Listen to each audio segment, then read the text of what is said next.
What's good, everybody?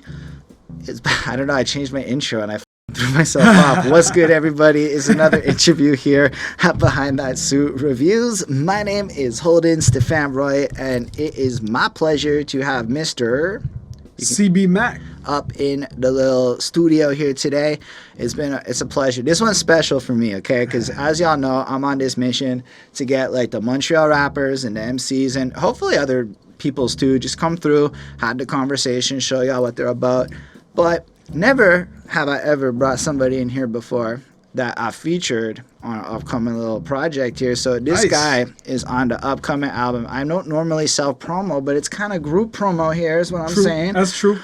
So I'm real excited about that. That's how good I think he is. That's the level of cosign I'm willing to give you. I put him in a piece of my soul, in a sense. I think he's so awesome in terms of the spirit he gives off. I, as you know, like to follow the peoples on Facebooks, and his social media presence is so positive. I saw the man's working out, just putting out this energy. Anecdotally, in our conversations, I can be a bit of a negative Nelly, and I'm kind of a stark, nihilistic realist sometimes. And guys like positive spin this and positive spin that. Dude's just wonderful to be around. Exceptionally talented MC. Just dropped the Chris Project, which you're gonna have to check it out. Links in description, all that shit.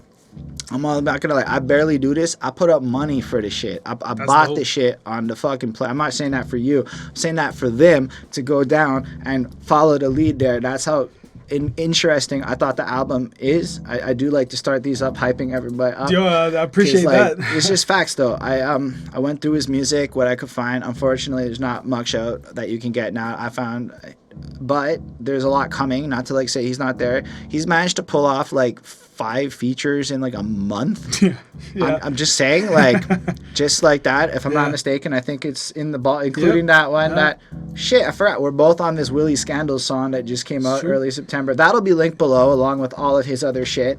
Anyway, it's my pleasure to have you here. Before we get into all the whatevers, something he did right before we started caught my fucking attention. The man pulls out this here notebook, and I want you, because he was starting to tell me about why, I want you to just tell all of us, me, the YouTube audience, everybody, why you bring a notebook, and does the tree mean anything to you? Well, I just liked it the Fair way enough. the design was. I mean, trees can mean so many things to people. Well, personally, it's just for a pad. I just like having really interesting pads, not the non-typical. Okay. And the reason I brought it, like I said, is I want to take notes. Once in a while, you might drop an artist name that you think might interest me. I want to write it down. Make sure I check it out. If there's a song, if there's a venue, whatever it is, even if there's like a question or a philosophical statement you make, like, yo, I got to write that down. I want to make sure that I have everything. So once this interview is over, I go home, I still got shit to look up and study, because for sure I'm going to come back. Like, I'm definitely coming back, but I want to come back with that knowledge, and we can keep going. Did y'all hear what the man just said? Like, that's what I'm talking about, right? Like, look, this is not about, like, I'm never trying to say things to make anybody else look bad. Everybody's brilliant in their own way, and that's what's kind of fun for me. So I like looking for these first and these novel experiences, and just, that just shows your character, right? You're prepared. Yeah. But you're courteous, right? Like, I mean, not to say anyone else didn't care. I'm sure most people just said, I'm going to watch it after, because everybody watched it after, and I'm sure everybody followed up and did all of this. Just like in my case, whatever, I followed up on after. But the fact that you're like, I got to make sure I get these notes fresh. I got to make sure it's significant and live. It's important to me to do that. Did you know that in business, if you're a manager and you want to resolve a conflict, the number one strategy you can have to diffuse a situation is to pretend to write it down. You don't even have to. Interesting. So just the fact that at that level, some part of you connected that this was a play, this was a good thing to do, makes me go, hats off, dog. That's some real respectable stuff. Definitely. It's before I left, I thought, like, no, I got to bring my notepad just in case. I want to make sure I take notes. Flatters me. So great move. And just, again, the reasons why is, I think, what makes it special. And I definitely feel that in his art. So I like to bring it all the way back. Okay. You from Montreal? Yes. So you're born and raised in which part of the Montreals, or whereabouts? Okay, so how it goes is I was born here, and until up to 4 years old, I lived in Chamonix in Laval. Fair. That's kind of Montreal, but it's Kind of, yeah, it's right next to it. I mean, yeah, it's Montreal. But then around 5, we had moved to Ontario, a small little place called Cornwall. straight up. My grandma was up in yeah? Cornwall. Boom. Up until, rest in peace, the day she rest in peace Yeah. did. But straight up, I spent a fair bit of time in Cornwall. Yeah. I went Wait, to, my bad. We're not to swear on here, right? you can swear, you can Okay, say whatever the all fuck you All want. right, cool. The last podcast, we had some anal sex description. Oh, it's true, man. How could I forget? So basically moved to Cornwall, and I was there until grade 5, say going into grade 6. So that whole childhood is in Ontario. Moved here, and from end of grade 6 until now, just been in Montreal, basically. Which part of Montreal? Because, yo, Chamonix. let's pretend. But actually, when I came back, we stayed in Fabreville. Okay. F-Town, yeah. Okay. Yeah. Fair enough. So you're part of the Laval crowd, Basically. which is kind of Montreal, the greater Montreal Yeah, area. exactly. I accept it, but I don't know. For some reason, as a Montreal Island guy, it's just fun to tell people from Laval that it's not Montreal. I don't know why. It's just fun. Doesn't bother me. Anyhow, sometimes I could be a little shithead, but that's interesting. So why is it interesting? Because I don't know a lot about Laval or the people in the scenes and the whatnot. So just even the places you would have gone to that got you into hip hop would have been different, maybe, or maybe not. I don't know. But when did you get into the music side of life? Because that's also interesting. Like, when did you first go, music's dope? That would be in Ontario when I was listening to those Now compilations. Oh, shit. It was just a mix of stuff. It was just mostly like pop and everything, but that's when I remember getting into music. Didn't really know what I was into at the time, but it was Now, it was things like that, and more like, I call it techno. I still call it techno today. Like, people call it house or whatever it's called, but it's just techno to me. There's a certain beat, and then listening to Benny Benassi and all that stuff. But when I actually started, I guess, really listening to music and picking things apart, I think it was around the same time I started writing, and that was around 16. I'm going to say 16 because I remember that's when we started, in class anyways, passing notes back and forth. I'm like, you write a couple bars, pass it to me. I write a couple. They were garbage. They were terrible. Like, How old are you? I was about 15, 16. We were, Okay. passing back. I may but have like, just said that, but anyway. yeah. But like, I mean, I still have all these notepads of my old stuff, and it's garbage, but I keep it because I like seeing where I started, as opposed to notepads I have now, and just the huge gap of skill level, not even just skill level, but of craftsmanship, how it upgraded, how I was able to take what I thought rapping was about, the end rhyme, only end rhyme, and then speaking about certain things, to hearing certain artists that I'll name off later or soon, whatever, people might not have heard of, that I think are crazy dope lyrically, and learn from them about an actually new way of writing about things or rapping about things, such as, have you heard of Sweatshop Union? No. They're Maybe. They're from BC. It's a group of guys, 6 if you don't count Kyprios. But the first time I heard these guys, they were rapping about, it wasn't guns, it wasn't bitches, it wasn't money, it wasn't all that, it wasn't the ghetto or anything like that. What they were rapping about was basically being positive and thinking about things in life and our connectedness and all that. So when I heard it, it was strange. It was like, I didn't know you could rap about this. I didn't know this was appealing. This you found as a teenager or Yeah. later on? Okay. No, as a teenager, I found this and I was Fresh. like, what? And it sounded dope. They had sick beats, crazy flows.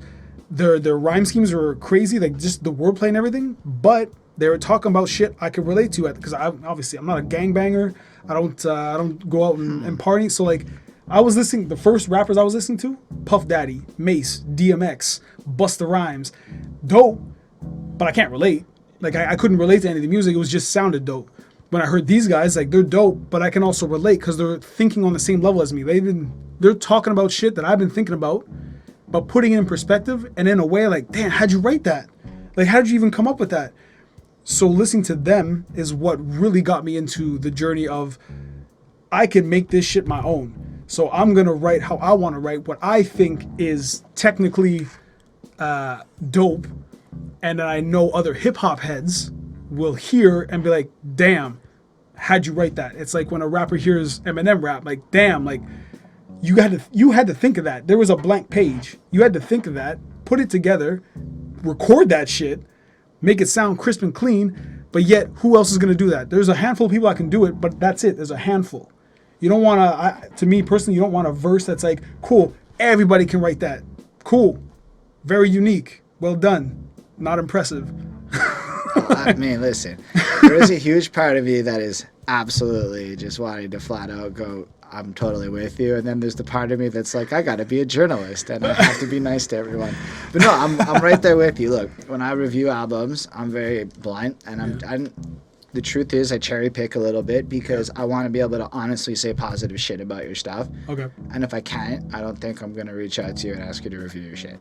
Okay. So I get where you're coming fair. from. So let's just say a lot of what you're describing falls into that category. I see it everywhere, and I understand exactly what you mean. Okay.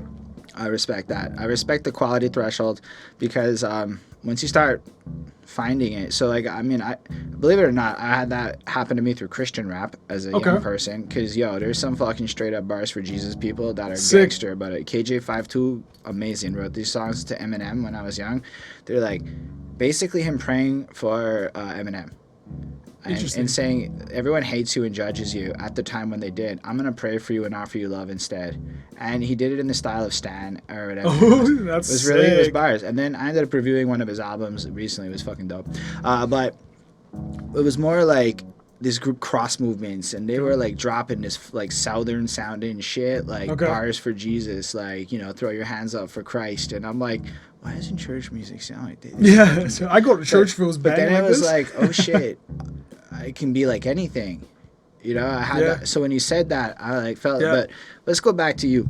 You passed notes in high school and utilized your time in a way that counted towards the 10,000 hours that was required to even begin to achieve mastery within one's craft. And I am supremely impressed by how you went about that. Like, I haven't heard that before. Okay. And did you guys do that like all the time? Yeah. Like probably shouldn't have, because we were in class. We're supposed to be paying attention. But yeah, we'd look up, and when the teacher wasn't looking, we'd think up some bars or whatever and just like pass it over. I would argue that given where you're sitting today, that was the right use of your time. I think so, yeah, definitely. Because that sounds like real cool to me, honestly. And funny enough, in those days, it was around the time 8 Mile came out, so battle rapping was the whole thing. And we used to battle rap in the locker room in the gym. So we'd have a crowd come in, we'd be on the benches, the contenders, and we'd just go at it, freestyle battle, and it was not that great. But yo, it might not have been that great within the realms of being in your, I'm going to now say in your 30s and going through and looking at it with the frame of mind of quality thresholds today.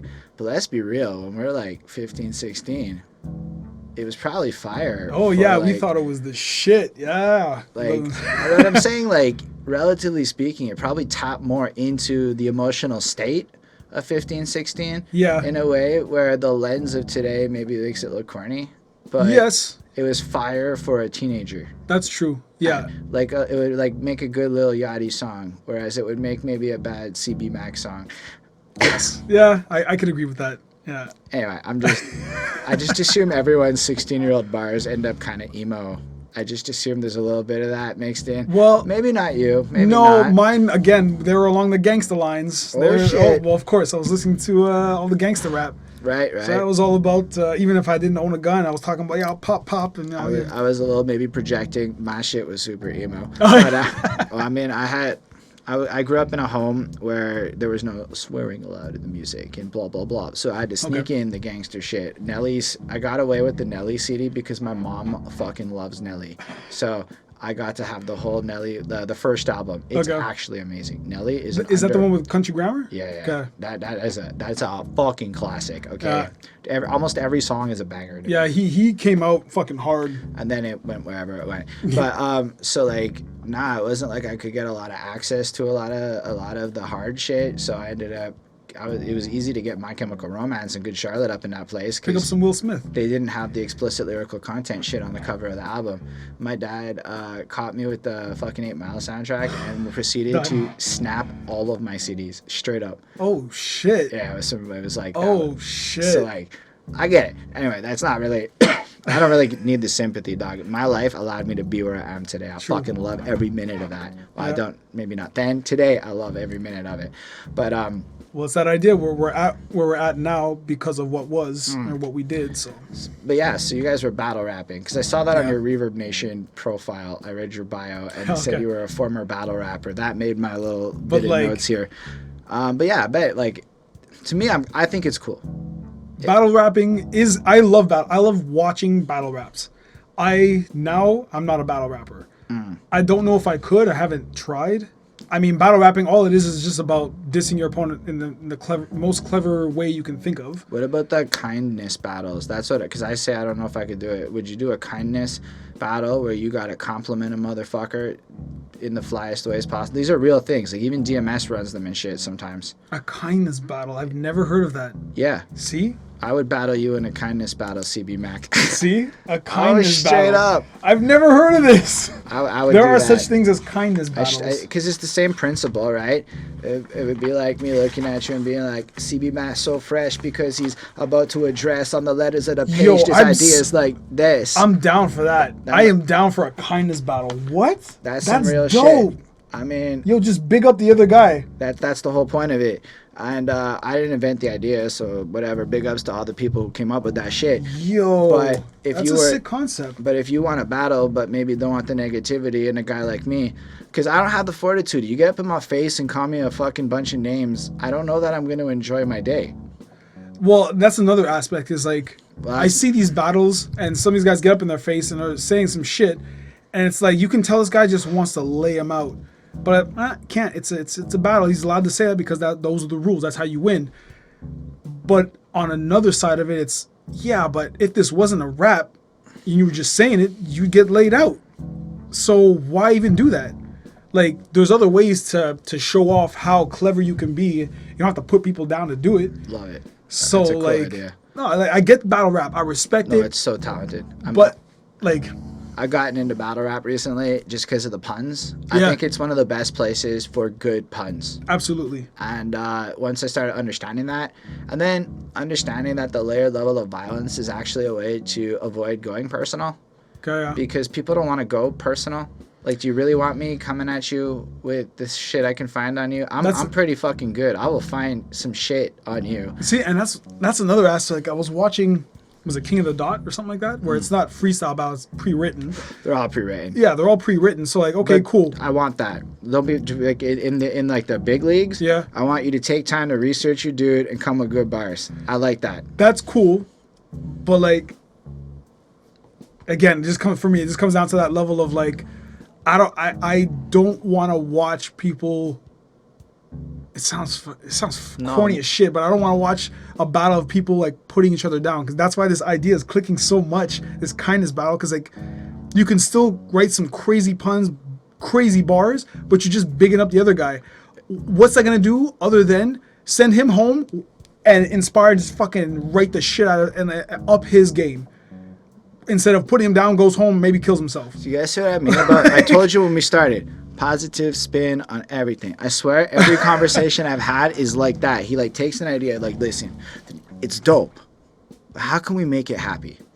I love that. Yeah. I think that is. But that kindness battle is just like got the gears grinding. I'm like, holy shit, how can we do this? I would love to do it. Once the interview's done, we'll get to talking. That is logistically something we could do. I'm not very far in the future. I'm down. Anyhow, that's cool. I love that about, like, I just love the energy you have. Like, it's so cool to see you either like get excited about an idea in real time and jump on it. But even back then, so you're basically battling in locker rooms, and to my opinion, that's brave.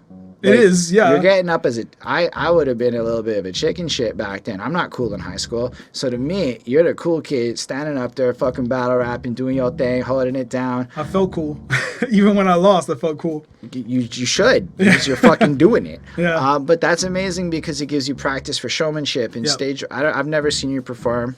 It's just kind of I've what only it is. performed a handful of times, and I can definitely say that I enjoy it thoroughly. I was actually surprised that I enjoyed it that much because I've always been a very timid person. Okay. On top of the fact that, like I was saying, I hermitize a lot. I don't socialize that much, and it's also because I've been timid. Childhood, growing up, just things that happen. You know, I became a timid person. So I figured that I would just be one of those guys who writes and you never see me. I'm just in my dungeon writing, putting stuff out, and that's it. And I figured I wouldn't do a show because I'd get scared shitless, I'd choke, I don't know what. But first time I get up on stage, by myself, I had to set the laptop up, make sure everything was done. I had to fix the volume because the mixing guy wasn't doing. So where was this? I'm gonna just keep track of that. This was at Clyde's when it was Clyde's. Oh shit! West Island. Yeah. Oh fuck me. Yeah, okay. This is at Clyde's when it was still Clyde's, but it was a benefit show for where I was working at the time was Scratch West Island. Straight up, you lived in the West? Yeah, for a little bit, yeah. I was up in DDO for about 5 years. I went to Abbott. Oh shit. Okay. Oh shit. Yeah. Fair enough. So that when you were performing around like that time of life? Honestly, I couldn't tell you the year. I think I still have I'm just trying to ballpark the phase of life. I would say I was definitely in my early 20s. Okay. I was in my early 20s, and this was a benefit show for where I was working at Scratch West Island. One of the the waitress, her boyfriend is a videographer. So he was trying to accumulate funds because he had a project in mind. So they asked me, would you perform just to kind of help for the show? So yeah, for sure. Did it with a couple other people. I was the only hip hop act. It was a bunch of different acts. And I was I was third up. But I was by myself. First show I ever did, surrounded by artists I've never met, most people I've never met. So it was a pretty nerve-wracking situation. My family was coming because my family's like that. They'll come support. I got the whole gang, my aunts, uncles, my grandmother came. I was like, oh man, like this isn't embarrassing, but it was good. I needed the support. It was fun.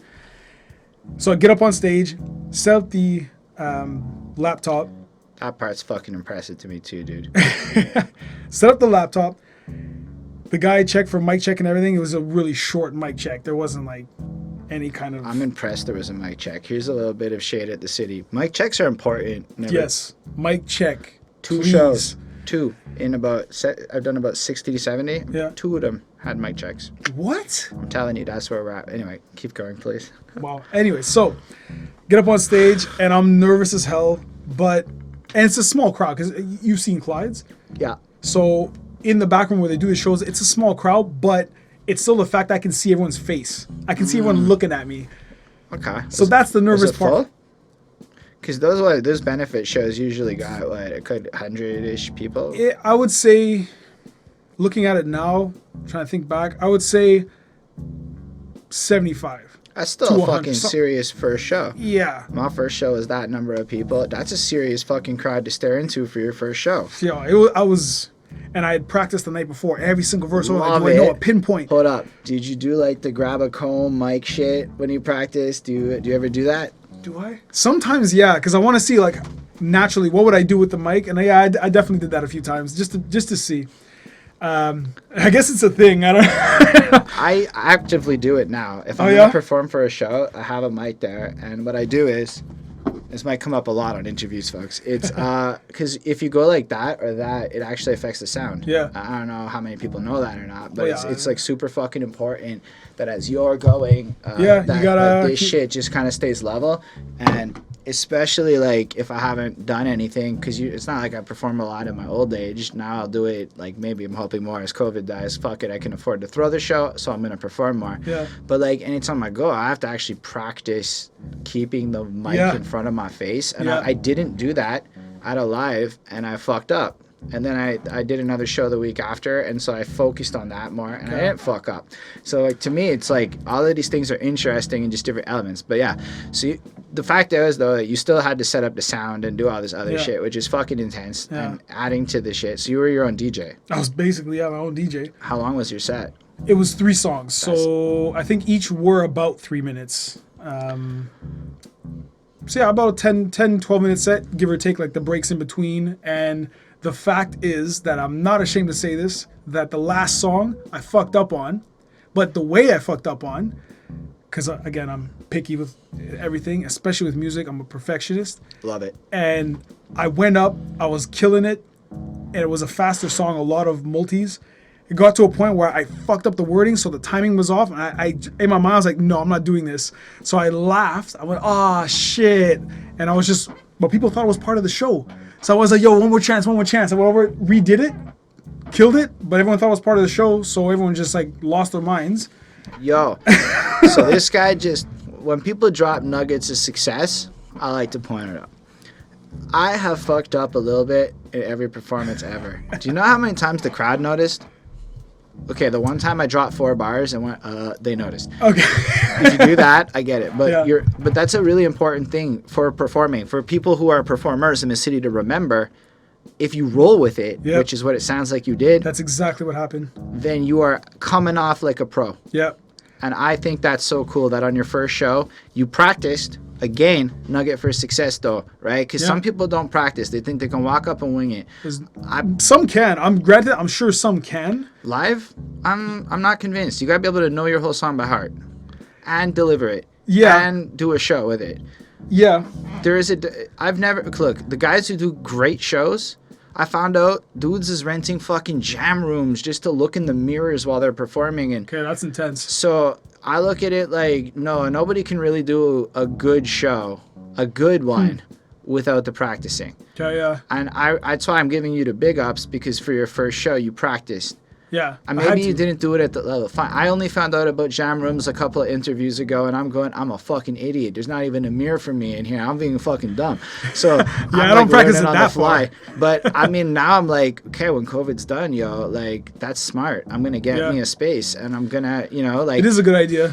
You know what I'm saying? Yeah, find some peeps and like fucking make that happen. Yeah. But so I don't think anybody should feel bad ever about not knowing about something. But again, the ethic that you bring forth, because you're young back then, right? We're not talking like old man C.B.Mac up in here putting the time to perfect his craft now as a grown man with No, we're talking about, first of all, teenage kid passing notes, then teenage battler doing his shit, and then moving on. We're a couple years later, we skip some bit, we're gonna go back a little bit, see if there's anything there, but he's doing his first show, already putting in the ethic of somebody.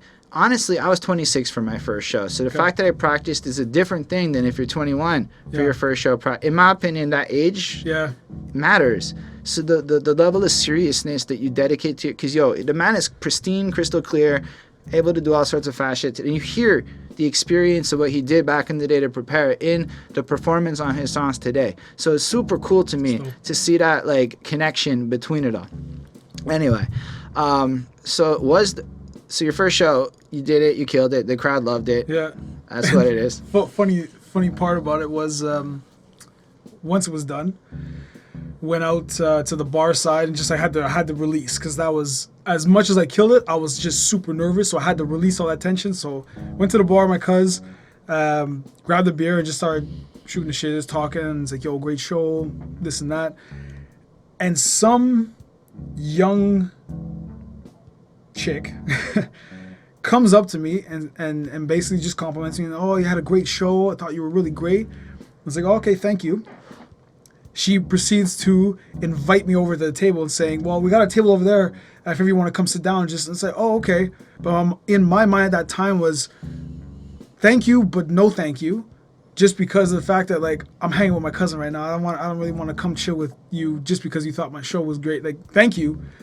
But she almost felt like her reaction seemed like she expected me to go to the table. Like her coming up to me, asking me, I was supposed to say okay and come, because she was at a loss for words. She's like, okay, and felt a little fidgety and just She went over to the table. I think she was trying to get in your pants. Probably, but at that time I was like, I don't know how young she was, so I wasn't like. That's a very responsible move. I wasn't gonna go there, and also, I wasn't gonna like ditch my cousin. Like, honestly though, I think that's a good cherry on top of that story. And on top of that, I got off stage and some chick tried to fuck me. That's what I took from your story. You okay, you can say that, yeah. I mean, if she looked crushed when you rejected her, why else? You know, I'm just saying. I'm applying my old man hindsight goggles here. But it was just, to me, it was funny because how are you gonna come up to? Because this is from my perspective. How are you gonna come up to someone, compliment them, great, and then say, "Come to my table," and then when they say no, when you say, "All right, well," you could just say, "It's table, like there's a chair free if you ever want to come over." Great. But the way she approached it was like, I'm supposed to say yes and come sit down. I felt a little, not forced, but like. I believe, sir, the word is you were objectified. I have Is that what I was? So I have a Tinder story where I had the same feeling. I sent the girl, I had done this video series of these YouTube video songs, and they were in my room. And so I sent her these videos because that was my macking game at this point in my life. I'm like, I'm a rapper. I'm in my mid-20s. Fuck yeah, it's going to work. I wasn't 21 at this point, we'll say. And so she comes into the room, and she is like, it's the room from the videos. And I'm like, oh, shit. She gave zero shits about me, dude. Love has never provided fellatio that was so, like, it's never been like that with Love. That was some, I'm using you fucking. She didn't want to fuck. It was some, like, blow a rapper fantasy. Interesting. And then she ghosted me. And then I said, oh, shit. That's what girls go through. Yeah. Oh, I'm so sorry. But then I started noticing it. You get off stage, you're a rapper now. Yeah. And you killed it. So some girl saw you kill it as a rapper. Yeah. She wanted that shit. Yeah. I thought about that as well. That's another aspect of performing that one part of it's like cool. Like I'm down to get that love. Like not actually go to the back room with him and everything, but that kind of shit, you killed it. I'm down for that. But I'm not down for a whole bunch of groupie love. Like I like go like every show, different chick every night. Gosh, that sounds exhausting. It does. It's exhausting. I would say physically exhausting, but doable. Emotionally and mentally exhausting, because after a while, it's like it doesn't sound fun. No, not at all. So the occasional 6 chicks in a hotel room sounds appealing to me. I'm just saying, occasional. I'm being real. Yeah. Because I mean, we are men. Birthday shit, we'll call it. But to be fair, I have a girlfriend, and I want her to be in the room. Yeah, and I agree. She has not said yes. Well, she's kind of alluded maybe one day, blah blah blah. But that would be. They always allude. Yeah. It feels like it always. It's always just next year. It's in the air, but it never lands. It just floats forever. And then I basically made the pitch to her because she was like, I'm like, what if we find a girl that will give you a massage? And she's like, how are you gonna do this? I'm like, I'm a rapper. If you don't think I can. And listen, this is a law of averages thing. I think 99% of chicks would reject me straight up, flat out. It's cool. I don't care. Why do you think that though? Because it's just like me trying to get. I have a girlfriend first of all, so all of a sudden it's more complicated and it's not going to be a simple process. Yeah. And so anyway, but I'm a weirdo and I have a very particular physique where the girls who like me a lot, but most chicks don't feel it, which is all good. I understand where I fit into the spectrum of life, and I don't hate it because there's a whole bunch of people who think I'm the shit, and that's amazing. Yeah. Definitely. That's how I try to focus on it. Okay. So understanding that means I can't just go into every bar and assume that somebody's going to be there. But I know that if I go into every bar over 20 years, there will be a few somebodies that will inevitably fit the perfect criteria and she'll find attractive. And it's why I want to bring her on tour with me one day. Anyway. So yeah, I completely get where you're coming from. For me, it's actually a lot of it is the Instagrams and the photo evidence of behavior and the potential for extortion and other such things as a taken guy. Because apparently infidelity is a huge deal to a lot of people. For me, it's nobody's business type shit. It doesn't matter. Yeah. But to a lot of, like, it could cost you, if you were famous, actual money. It's a real fucking big deal. And that creeped me out a bit. That's another reason why, like I was telling you before, I don't get into artists' personal lives. I don't care. I really don't care. Eventually they'll come out. I'll hear about it. Okay, fine. But like I said, I listen to people who I genuinely think are sick artists. If they're bad, quote unquote, bad people, I'm not listening to that. I'm listening to their music. That's fair. But that's just me. Like, who's like Tiger Woods? His just for example, his whole deal with what happened with him. I could care less. Guy's a sick golfer. He's a sick golfer. I'm okay with like that shit. It's more when we get to the R. Kellys where it gets complicated. Yes, but again, R. Kelly. I mean, that's nuts. I was never a fan of his music that much. I have a lot of trouble with the ideology of supporting a guy like that. That's just me. And I don't judge anyone. So I think it's interesting that you're able to make the distinction between man and artist. I used to be able to, and now I can't anymore. I don't delve into people's artists' personal lives. Not that I do admit that I'm kind of, ever since I got into this YouTube shit, personal life shit's got more interesting. I mean, yeah, so some of it is interesting, but at the same time, it's like I've never been the type to get into people's lives in general. I don't really pry that much. I don't ask enough questions, but I don't really get into people's lives unless I'm going to be around them, and I just eventually find out. It's just through relation, just through hanging out, stuff comes out, cool. But I'm not going to go ahead and start delving into your life. If you want to share it with me, I'm more than happy to listen and provide an ear and advice if I can. But I'm definitely not going to ask you a bunch of personal questions, and I won't do it with artists just because the information is more easily accessible because it's online. Right. I want to hear music. I want to hear something that's going to improve my craft. Whether it be singing, whether it be rapping, whatever it is, I want to hear that. I don't want to hear that you beat your kid. I'm going to word this in a way that may come off strange, but in a sense, you want to economize the relationships that you have so that there's some kind of a stimulant in it, right? And I don't mean to like use the word economize negatively, but it's almost like you want there to be a positive transaction for you out of the encounter. But mutually as well. Yeah, I wasn't trying to say it like I get it. But I think that's straight up, everything in my life is like that. Okay. I am blunt about it to people. If they find it uncomfortable, I'm okay with that. But I think that if you're on a success grind, you need to evaluate the relationships in your life and understand that stuff.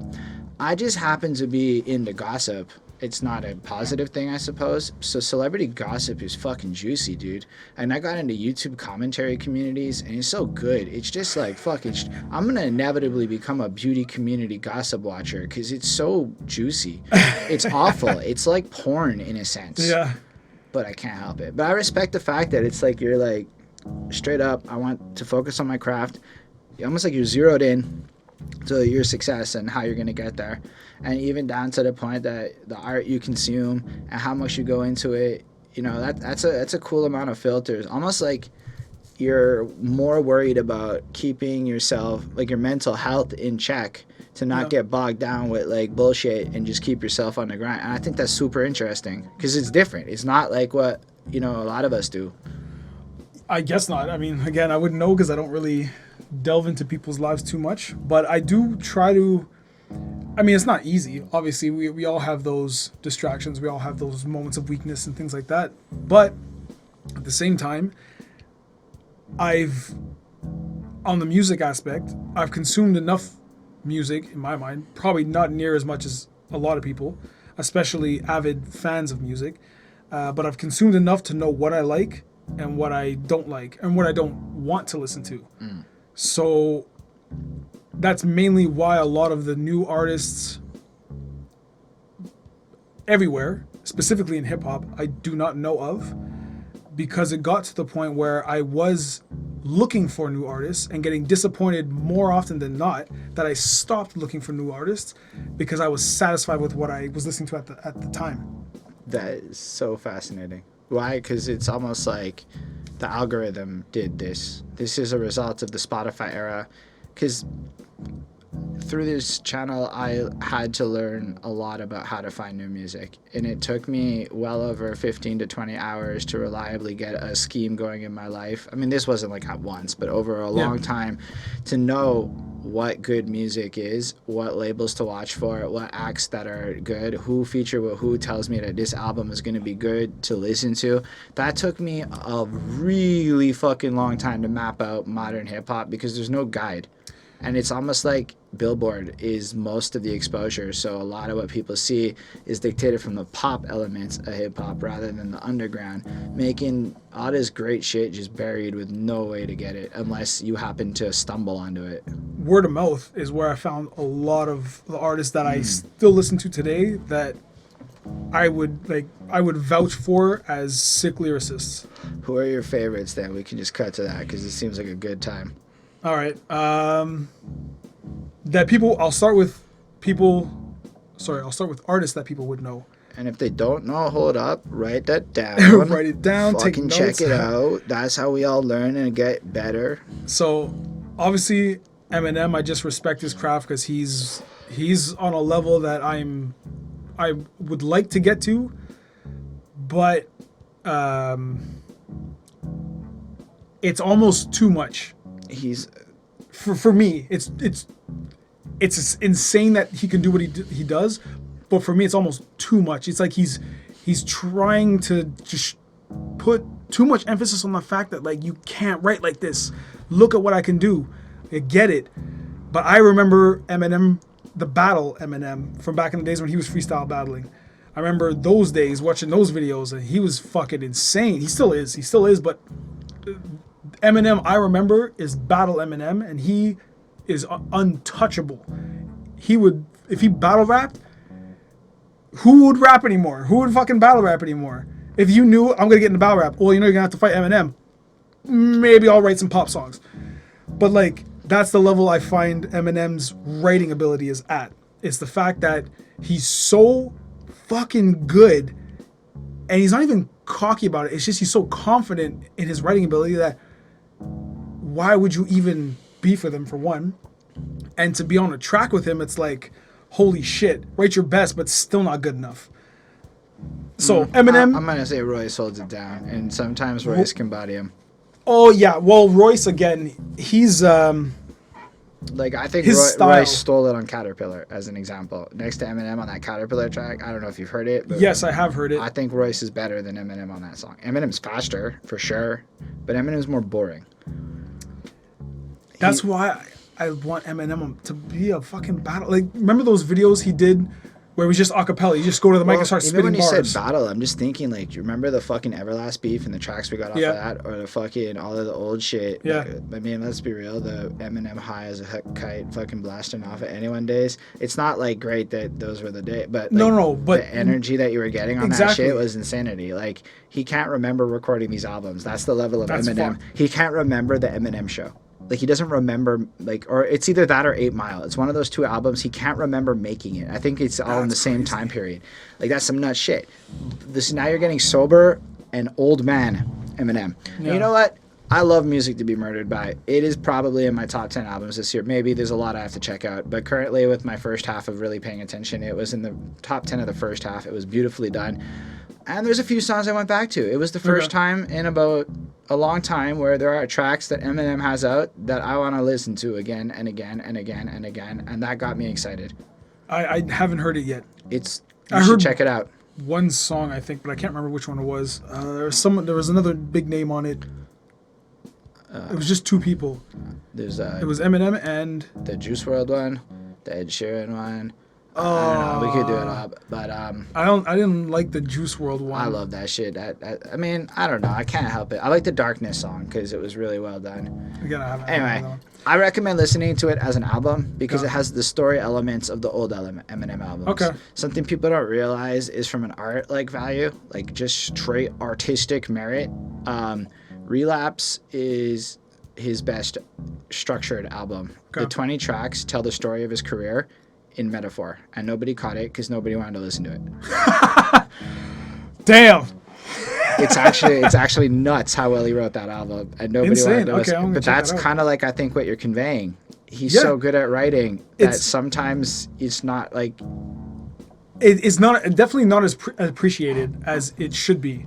But again, Eminem is coming from a level of hip hop, I'm gonna say, where detail mattered. Detail mattered not just for yourself, because you know what you just wrote, you know how you're presenting it, you know how you're delivering it, and you know how difficult that is. It's writing. You're rapping because you want to be a rapper's rapper. It's you're writing because you want the respect of the other rappers who are doing the same thing, can't do what you do, or they can do but just haven't thought of it at the same time you thought of it. You put out these bars. Eminem did a lot of things. So Eminem didn't do a lot of things first. He did a lot of things bigger. Yeah. So what I've come to realize is Organized Confusion did a lot of Eminem's things first. And there's a few other groups that, like Pharoah Monch is a huge influence to Eminem. You can just see it when you go back to 91 and bump that shit. And you go listen to Eminem later on. And that's why Eminem and Rap God, that Pharoah Monch flow, or whatever, crunch time. And like he does it, he gives the respect. Yeah. Straight up. But then again, that's just, everyone's influenced by someone. Like, I believe a lot of my writing was influenced by specific artists because I liked the way they wrote. So who's not Eminem? Method Man. Ooh, I interesting. love Method Man. He has the dopest flow. I personally fucking love this guy's flow. I think his voice is the best. He has a sick voice. In hip hop. Yeah. Yes.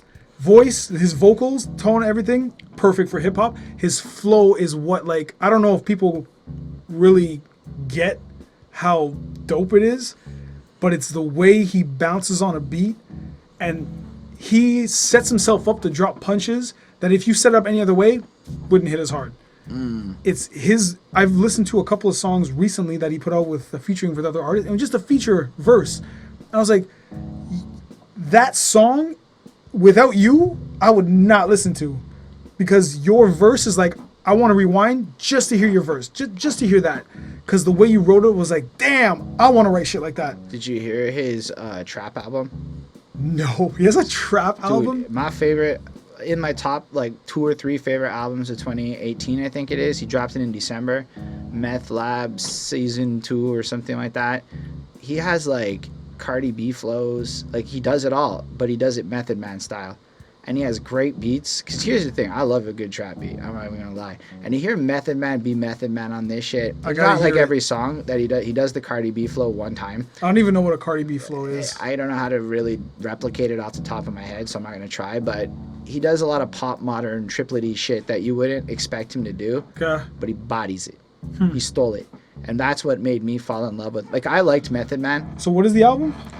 Just type in like Meth Lab Season 2 or Google that and you'll get the actual name.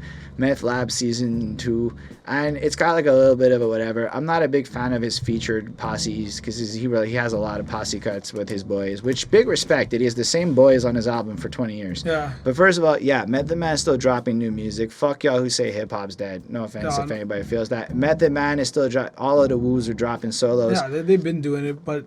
And anyway, there's a few of them that I think after we can get into, I think I could show you some shit. Cool. You'd be like, fucking, that's fire. But yeah, there's a lot of fire out there. Dope. But so I can appreciate where you're coming from with Method Man's technique, but only recently. Because I didn't even understand how he was good, because it's like good in the way that you have to know how he's good to understand flow and technique to see. Yeah. Okay. Yeah. Granted, because we write a lot and we understand there's different ways of writing, it's easier to pick flows apart and understand how they wrote it, or like where the punches are, where the setups are, where this, like, it's easier to catch if that's what you do, as opposed to a consumer of music. You don't write, you're just hearing it. I'm sure his voice is what captures everyone. But Method Man makes complicated sound like fucking anybody can write it. It's not. Yeah. But that's why he's so good. Yeah, exactly. He's one of the greats, honestly. He's like an Oscar Wilde, but in terms of flow. Yeah, definitely. I like that. All right, so Method Man, Eminem, this is some solid shit. Yeah. Granted, I don't listen to much Eminem now. I just respect him as a lyricist. Look, a lot of us, are like that, and Eminem's core audience is currently 16 to 22, and that's why he's putting up numbers. Oh shit! Okay. People think he's putting up numbers because his old fans listen. No, we don't. I haven't listened to Eminem. Like, when people make comments like nobody listens to Eminem anymore, it meant like nobody over the age of 25 listens to Eminem much. We put on Lose Yourself here and there. I mean, I sometimes listen to some D12 and I mean, hold up. Somebody in the comments can be like, "Fuck you! I listen to Eminem." That's fine. Totally cool. I respect Eminem. He's a sick. I'm saying at a demo level, Gucci Mane and them may have had more of a point than guys like Royce want to let on. Because, Eminem's got the youth market. Yeah. You can see it in everything and how he's marketing himself. Yo, I'm happy for him. I'm happy at his age and for his catalog and where he's at right now. The fact that you can't really act like you're the angry fuck the world Eminem anymore, because he kind of does. But he does it with logic and Joyner. So he's kind of tapping in. He's playing with the right kinds of boys. He goes on the Nicki tracks. He does, like, if you look at the moves he's making, you're like, no shit, Eminem, you're being smart. You're doing good business. True. Yes, he's making the right moves. He's definitely making the right moves. That guy is so calculated that to the point where everything he wears is the result of data. People study everything about his fan. He was trying to put his catalog up for an IPO. That means a stock exchange. That means, like, theoretically, like, that's where Eminem's at in life. That's also part of why his music lacks a relatable passion. Yeah. Anyway. I don't know. Eminem, I feel like he's one of those guys, especially in the game now. You don't have to put music out anymore. You can just stop. No, I know. I'm sorry. The last album was so good. It got me excited. It's my third favorite M album. Damn. Okay? Like, it got me back. Well, what I'm saying is he doesn't have to do it. I know. We have to do it if we want to make a name. Okay, I see what you're saying. In that sense, he doesn't have to do. He can have fun. He can put out an album where the beats are just like so lame, but he's ripping it apart with flows. It's not marketable, but who cares? You don't have to. You just spit. That's why I say I want Eminem to go back to battle raps. Just have fun, man. Have fun with them. Kill people with lyrics. Don't make songs. Who cares? Honestly, I don't care. You don't have to make a song. I don't care. But I mean, that's fair. I know this is what you want. I respect that. I want to hear Eminem write some crazy shit. I don't want to hear a song. You have nothing I can relate to, and I don't want you singing on hooks anymore. I don't want to hear it. I don't need to hear about Haley. She's good. She can take care of herself. You're well off, more than well off. You got businesses. You got everything, man. You can just have fun. Write some sick lyrics and have fun. Fair. Make some crazy shit. All right. So who else is added to the Eminem and Method Man list? I would say. I'll just go down in age as well. I guess Rakim. Fair. I like Rakim for me when I first listened to Rakim. And then, have you watched The Art of Rap? Not yet. I know what it is. Yeah. I haven't watched it. I have it. I could pass it to you, like the DVD. Just Google it. Yeah. I don't have a I'm DVD. old school. I don't even have a DVD player in the crib. I bought one the other day because like I'll kind of watch all my DVDs. That's amazing. But don't tell her that. I don't want a DVD player. She'll make me watch musicals. Oh, damn. Okay, so Rakim, I was already a fan. When I watched Art of Rap in the interview with him, and he described how he wrote his verses, and he uses a graph. And I was like, interesting, because when he said that, it related to the way, not exactly, but the way I wrote at the time. And he described it as like, there's only so many words that you can fit on this graph, on each bar. But then if this takes up so much space, that means you got to subtract those graphs from the next bar so it fits in. And I pictured it and I was like, I get it. But like, I don't need the graph to do that, but I get it. Because then when I wrote after that, I put his method, almost like I took his method and just like fit it on top of the verse. And I could see what he was talking about. And I said to myself, like, that's an interesting way of writing, but I find it's too rigid. It's like, now, if that's how you always want to write, then you box yourself in. That's another reason why I was interested in your flow, because when I heard you the first time, I was like, yo, this guy's just fucking dancing on the beat. And like, that's cool. I mean, nobody ever brings up my shit like that. It's very flattering. That's a first on this thing.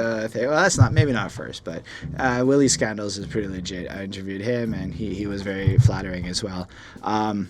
But to me, it's math. And in a sense, I didn't know Rakim said that, but that is kind of what I do. Yeah. I picture the syllable count and the flow, but it's also like there's this YouTuber 12 Tone. Okay. Completely random, maybe, but not fully. He does this thing where he analyzes songs, but he draws shit on the music bars. So he'll draw the notes out with the beat patterns. And like I was watching a video today as he was correcting his comfortably numb fucking analysis. And to me, visualizing the notes, because I learned how to read music a little bit in elementary school playing the recorder. You played the recorder? I did. I learned how to play the clarinet. I can still bust out the Titanic song in the simplified, not the full version, but the simplified version of the core notes, the Celine, like the whatever, D, D, D, F sharp, G. Anyway, I could fucking bust it out and do it on a recorder or on a piano, the simplified version.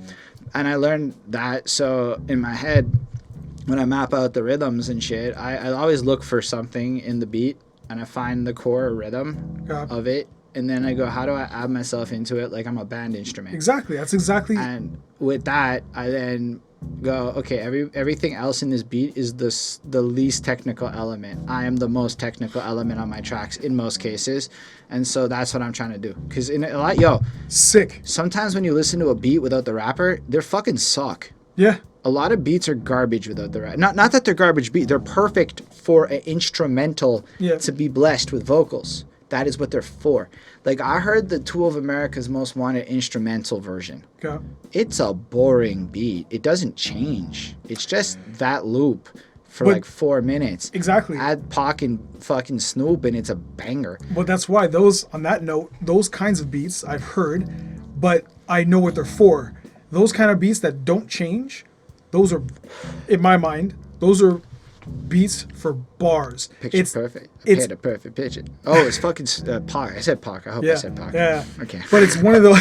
It's one of those beats that it's easy. It loops over and over and over. So technically, you don't need a hook. It's just about spit. Just spit because this song is about you. It's not about this beat. And I get those. Those are for that purpose. It's to just go hard with lyrics. Because when they hear you, if you're boring and the beat's boring, this is trash. There's no point in this happening right now. And then in a lot of cases with modern music, the beat is so busy that the rapper becomes the simplified element. Exactly. And that's why I get how a lot of music now, hip-hop, I'm going to say, is that the beat, there's, like you said, so much going on. It overpowers the vocals that why would you be technical on this? Just mumble a bunch of shit. Because that's all you can do if you want to sound good. If you start going technical and start Tech Nining it, granted, Tech Nine, a lot of his beats are pretty big. But he still cuts through. That's a whole other thing. But it's the idea that a lot of that's one reason why. He's pretty big in the way power chords make a guitar sound louder. His beats, I mean. Okay, yeah. So it's not actually super complicated. They're just really big. Yes. So not always, again, with Tech Nine, he's got, 27 albums? Okay, the guy's obviously got fucking masterpieces for days, okay? Yeah. That's actually another one of my top for me. For lyrically, writing is impressive, Tech Nine, and I do want to practice a few of his methods as well. Anyways, so that's why I think a lot of beats like that, that have a lot of instruments or just a lot of complicated notes. What's up? I'm doing my time checks. Oh. So if you see me turn around, it's A, let's hope it's still recording, because just in the heaven forbid it stopped. Oh, damn. And then second, how long have we recorded for? Because I'm curious. Okay. Yeah, a lot of beats that have too much going on, it only makes sense that you would not want to add to that, so you lessen what you're going to write. But in my mind, well, that's not hip-hop. In my mind. Hey, that's well said. And can you elaborate? I don't want to assume. I have an idea of what you meant, but I would love to hear you elaborate it. Well, in my mind, hip-hop is you want to hear lyrics that either you relate to or give you some kind of message or have you leaving the song thinking about something differently. Okay. In my mind. That wasn't where I was going to go with it, but that's cool. But when I hear a song where they're, first of all, mumbling, so okay, you're not even trying to pronounce your words, and then what you're mumbling doesn't even require any kind of thought. So why am I listening to this right now? I get that some people just like listening to music. I just want to dance. I just want to hear something like, that's fine. That's totally fine. I want to listen to music that, like I said, has me leaving. It could be rock as well. Leaving the song either thinking about something in a different perspective because that's what they gave me, or having me want to listen to it again because the technical aspect of it was very impressive and I didn't catch it the first time. I want to hear it again. Granted, I do like songs that make me want to just like, bob my head and get into it. Like Peaches and Cream from 112. I fucking love that song. I will sea-walk to that shit forever. You have absolutely told the entire audience exactly how old you are with some of these songs that you're pulling out, man. If you have not heard Peaches and Cream from 112, please listen to that. That's the R&B I like. That's Peaches and Cream. That was like the radio growing up. That's all you would hear. So, yeah. And it must have been on one of those Now records. Absolutely. Yeah. Or Muck whatever, Vibe, or... Any of those, yeah. Big Shiny Tunes. So that's my idea of hip-hop. My idea of hip-hop is when I listen to your song, I either want to be impressed by your delivery, which you've done. I appreciate that. I either want to have you present me with something I can relate, but do it in a method that isn't like just so straightforward that you could just write it down and I'll just say it to you. I'll just tell it to you. Great. Then don't make a song. Just talk to me. Just talk to me. Or I want you to do it in a way that is almost, it's hard to do, never been done before. Right. But it has to have some kind of message. There has to be something. Like I can't listen to a song and it's not saying anything. Anything. So I'm with you with that. I think a lot of people are. I think that's a lot of reasons why, in general, people avoid hip-hop, even classic hip-hop, because I don't think they realize that a lot of classic hip-hop is like almost biblical in the nature. What I mean by that is Jesus spoke in parables. And if you think about the hood, most of these people went to church and heard about how Jesus spoke in parables. And if you think about a lot of this crack dealing shit from back in the day times, not necessarily the vapid modern pop, but even that, a lot of ways it's parables for how to perform business effectively, how to live life in a certain, like, I don't come from that environment. I can't relate to it. But also a lot of the skeptics and haters can't relate to it and look at it like it has no message, when if you can decode it, it's fucking there. So I think that's super interesting about how important it is that you want to connect to the music and relate to the music in some way. And why I think a lot of people like a guy like 6ix9ine, because, I mean, say what you will, he's got a fucking huge fan base regardless of what people of the street code nature think. So, I don't know, I mean, some of his songs bang, I can't help it. But it's because they like partying and shit. So I think when I hear you say that, you are a guy into growth is what I would admit. You know, you're kind of...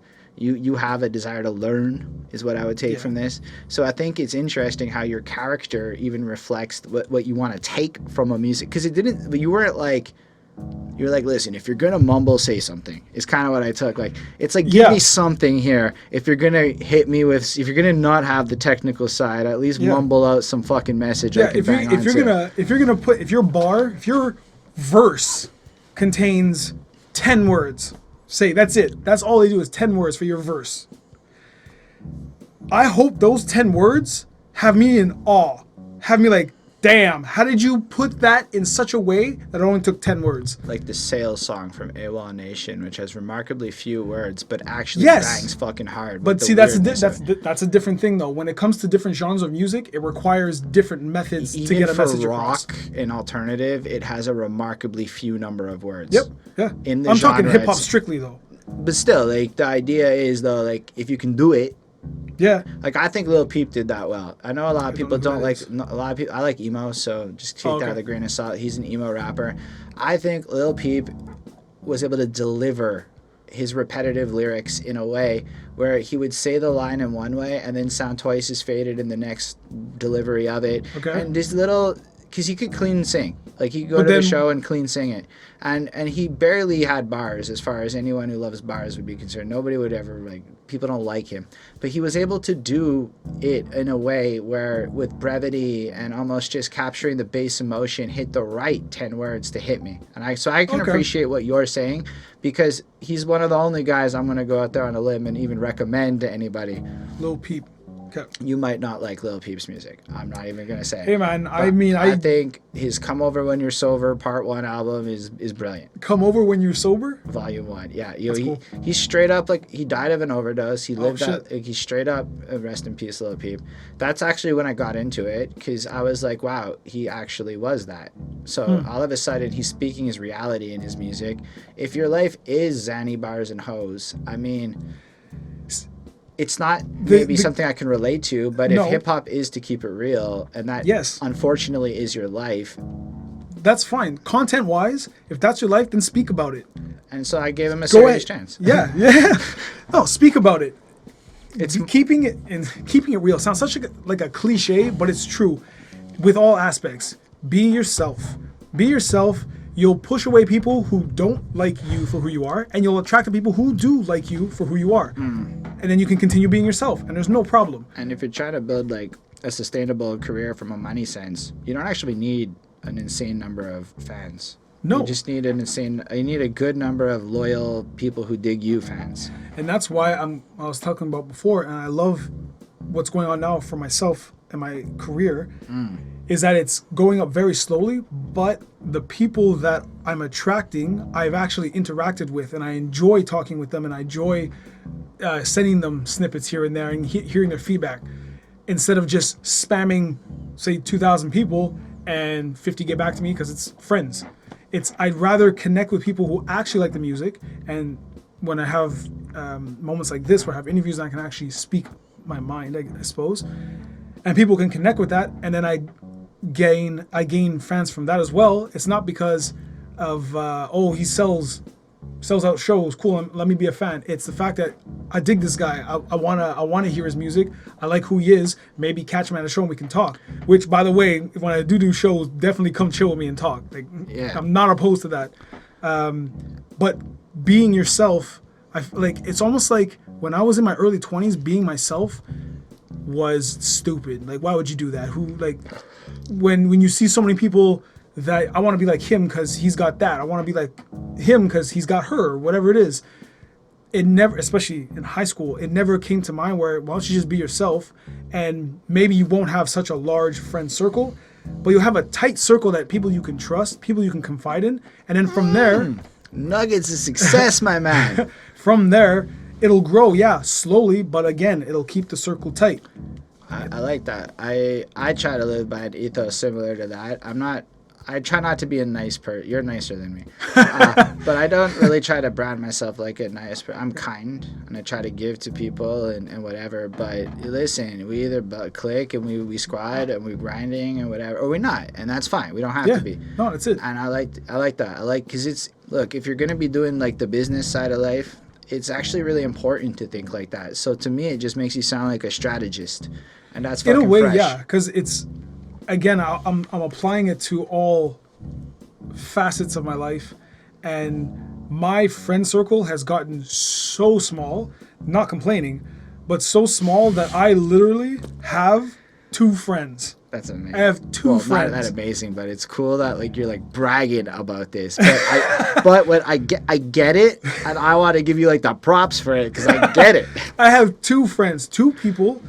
My cousin doesn't count because he's family, but he's like a brother to me. 2 friends that I know I could call any time of day. If shit goes down and I need help, they got my back, and it's vice versa. It's reciprocated. And that's all I want. I don't want to get a whole bunch of people that are just going to dip whenever times get tough, or I don't really want to help that person because I know they're only going to use me for that purpose. It's just not a good vibe. And you don't want that kind of stress on your head. It's just a waste of time, waste of energy, and you go nowhere. You're basically always on your heels, falling back because you gotta take care of these people that don't really have your best interest in mind. They're just using you.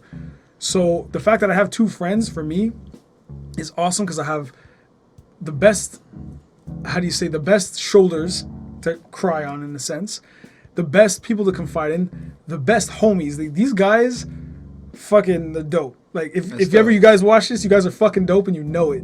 I hope they watch it because they're your best friends. Yeah. And I hope you hit the like button. Definitely. And leave a little comment going, C.B.Mac's the best. But I want to take that idea of keeping a tight circle and apply it to my music as well. So when I connected with you, listening to your music, watching you when you post up videos, Facebook, Instagram, whatever it is. I'm pretty spammy. Instagram only I'm a recently fucking because spammer. I'm not even gonna lie. it's fine. Again, media-wise, I'm the shittiest at media. Like I'm my own social media person, I suppose, and I suck at it. I'm like only now. The fact that I'm posting so much that you see on my Instagram or Facebook, it's because I had to force myself to get into the habit of posting. Before, I posted nothing. Hold up. Do you guys realize he's dropping another nugget of fucking success on you? Because, look, you're clearly early 30s. So with that, we don't necessarily come from an age where the marketing and the way everything works. Like, we are in the transitionary phase of this. And there's a lot of cats our age who fucking fight that shit. Tooth and nail. I refuse. I'm just going to be able to go to the open mics or the shows forever. And that's not how the game works. No. So what I heard you say is I swallowed my fucking pride and ego and I adapted it to And the my current. ignorance. You know, ignorance is bliss, because I didn't know much about it, and it was scary in a sense of like, it's going to be too much to learn. I don't have time for that. Nah, you got this. It's super simple. When I actually you know what? Just check it out. So I checked it out and I realized, hey, it's not that difficult. Then I checked out more videos. Hey, it's actually really not that bad. It's just about staying consistent. I could do that. And then when you get to strategy, we can have a little chit chat. It's fucking easy. Because you know why it'll be easy for you? You know what your brand is. Yeah. And I know you know what your brand is. We haven't got a little bit. We've been talking. You know, we're way over an hour and we haven't even talked about your Hey, man, music. I don't mind. This is amazing to I me. was coming here to talk, converse. Fucking love it. That's what I want this to be for everyone. Anybody can come back multiple times. It may be a lengthy endeavor, but I think I grow from these. Every one of these I've grown from, and I hope that everyone watching it can grow from it, especially if you're an artist in the scene, and maybe we can inspire or something. But when you listen to the Chris EP specifically, I like the cohesiveness. Like, it felt like the 3 tracks were in an order, and they built on each other. I'm so glad you said that, because that's the way I built it. And so when I saw that, and then you look at this fucking cover where you kind of look like Prince or one of these old fucking guys. At first I was like, what the fuck is happening fucking here? And I'm like, is he wearing a wig? What the shit is this? And then I realized there's this smoke crap going on. And then it's just you, and I'm like, fine, this is Chris in purple going down. Maybe the purple made me think of Prince. I don't know. Maybe, yeah. The aesthetic. Yeah. That's what I don't actually know a lot about Prince, which is what anyway. Unfortunately. I know I should. I know, but anyway. Well, he makes a genre of music that I admire more than like. Yes. Okay, yeah. So yeah. I know it's amazing. It I mean, doesn't make I me like actually enjoy it more. Okay. On that note, I don't even know the song. That song with the kiss. I don't know. Honestly, I'm that bad. I'm sure you guys know it. You know, y'all know, and you're like smacking us up on. I get it. I can't even sing it right now because there's too much shit going on in my head. I can't even find the melody. But either way, there's a song from Prince that has the word kiss in it, but it's the way he says it. That song I liked before I even knew about Prince. I liked it. And then when I heard about Prince through other bigger names like Dave Chappelle and things like that, and then I delved into it and I found out he is one insane musician, artist, and just like a visionary. All of it. I didn't even realize how much he gave to the music in general. And then I found out he passed away. I was like, fuck, man, why do we lose all these legends? Like, Well, he was okay. Look, I know there's some conspiracy shit, but he was of an age where it was a little bit less shocking. He was in his 60s, I think. It's still maybe kind of young. yeah. But Well, it's- no, I mean, 60's not that young. That's but- so I'm like, I mean, it's sad, but here's the problem with the celebrity death thing. Every year, more celebrities are gonna die because, based on stats, there's just more celebrities.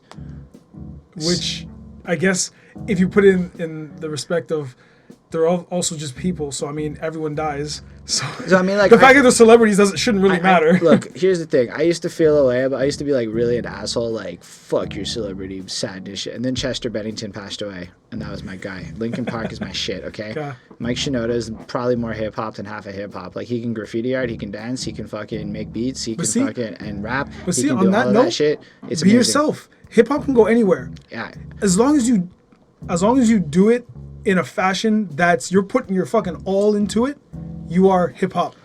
If you're half-assing it, then I don't want to hear it in anything. You're Love it. half-assing pop. I don't want to hear it. I like pop songs, I love pop. But if you're half-assing it and I can't take anything away from it, then like why, I don't want to listen to you. I appreciate the desire for passion. Yeah, I feel like that's it's what I want to passion. hear. I want to hear more passion. It's like some people want to lose themselves in music. Some people want to feel from music, and I feel like you're on the team feel, and that's a little different than the Get Faded and Dance crew. Yeah, I mean, okay. On that note, for the Get Faded and Dance crew, I get it because, like I said before, there's still songs I listen to specifically just to get into a vibe. And again, I came from that gangster rap, that Peaches and Cream. I'll listen to Peaches and Cream, though it's like it's not really a love song. It's just a get freaky song. I think he's just trying to fuck. Yeah, that's basically just like every Usher song is a cheating song. It's just him getting away with cheating. That's just the way it is. But I listen to his songs because like they bounce, and sometimes I throw it on just like, yeah, it's a good song, and like, yeah, the lyrics, like even that yeah song, I thought that song was boring. Here's the thing, man. I look at it like this. I wasn't necessarily the biggest fan of, say, something like earlier Drake. Later Drake I love. Later Drake is very technical. Another guy I don't listen to. He's technically proficient. If you really go through the Scorpion album and you appreciate technical proficiencies, it's fucking hard to not like Dre. Like, here's the thing. You hear him going like, it's a rolling, not a stop. Watch the shit, don't ever stop. And then the beat drops and it fucking hits hard. Like, and his energy and his swag, and he's just flossing his wealth and power. And like, look, if you are Drake, you're allowed. You're Beatles big.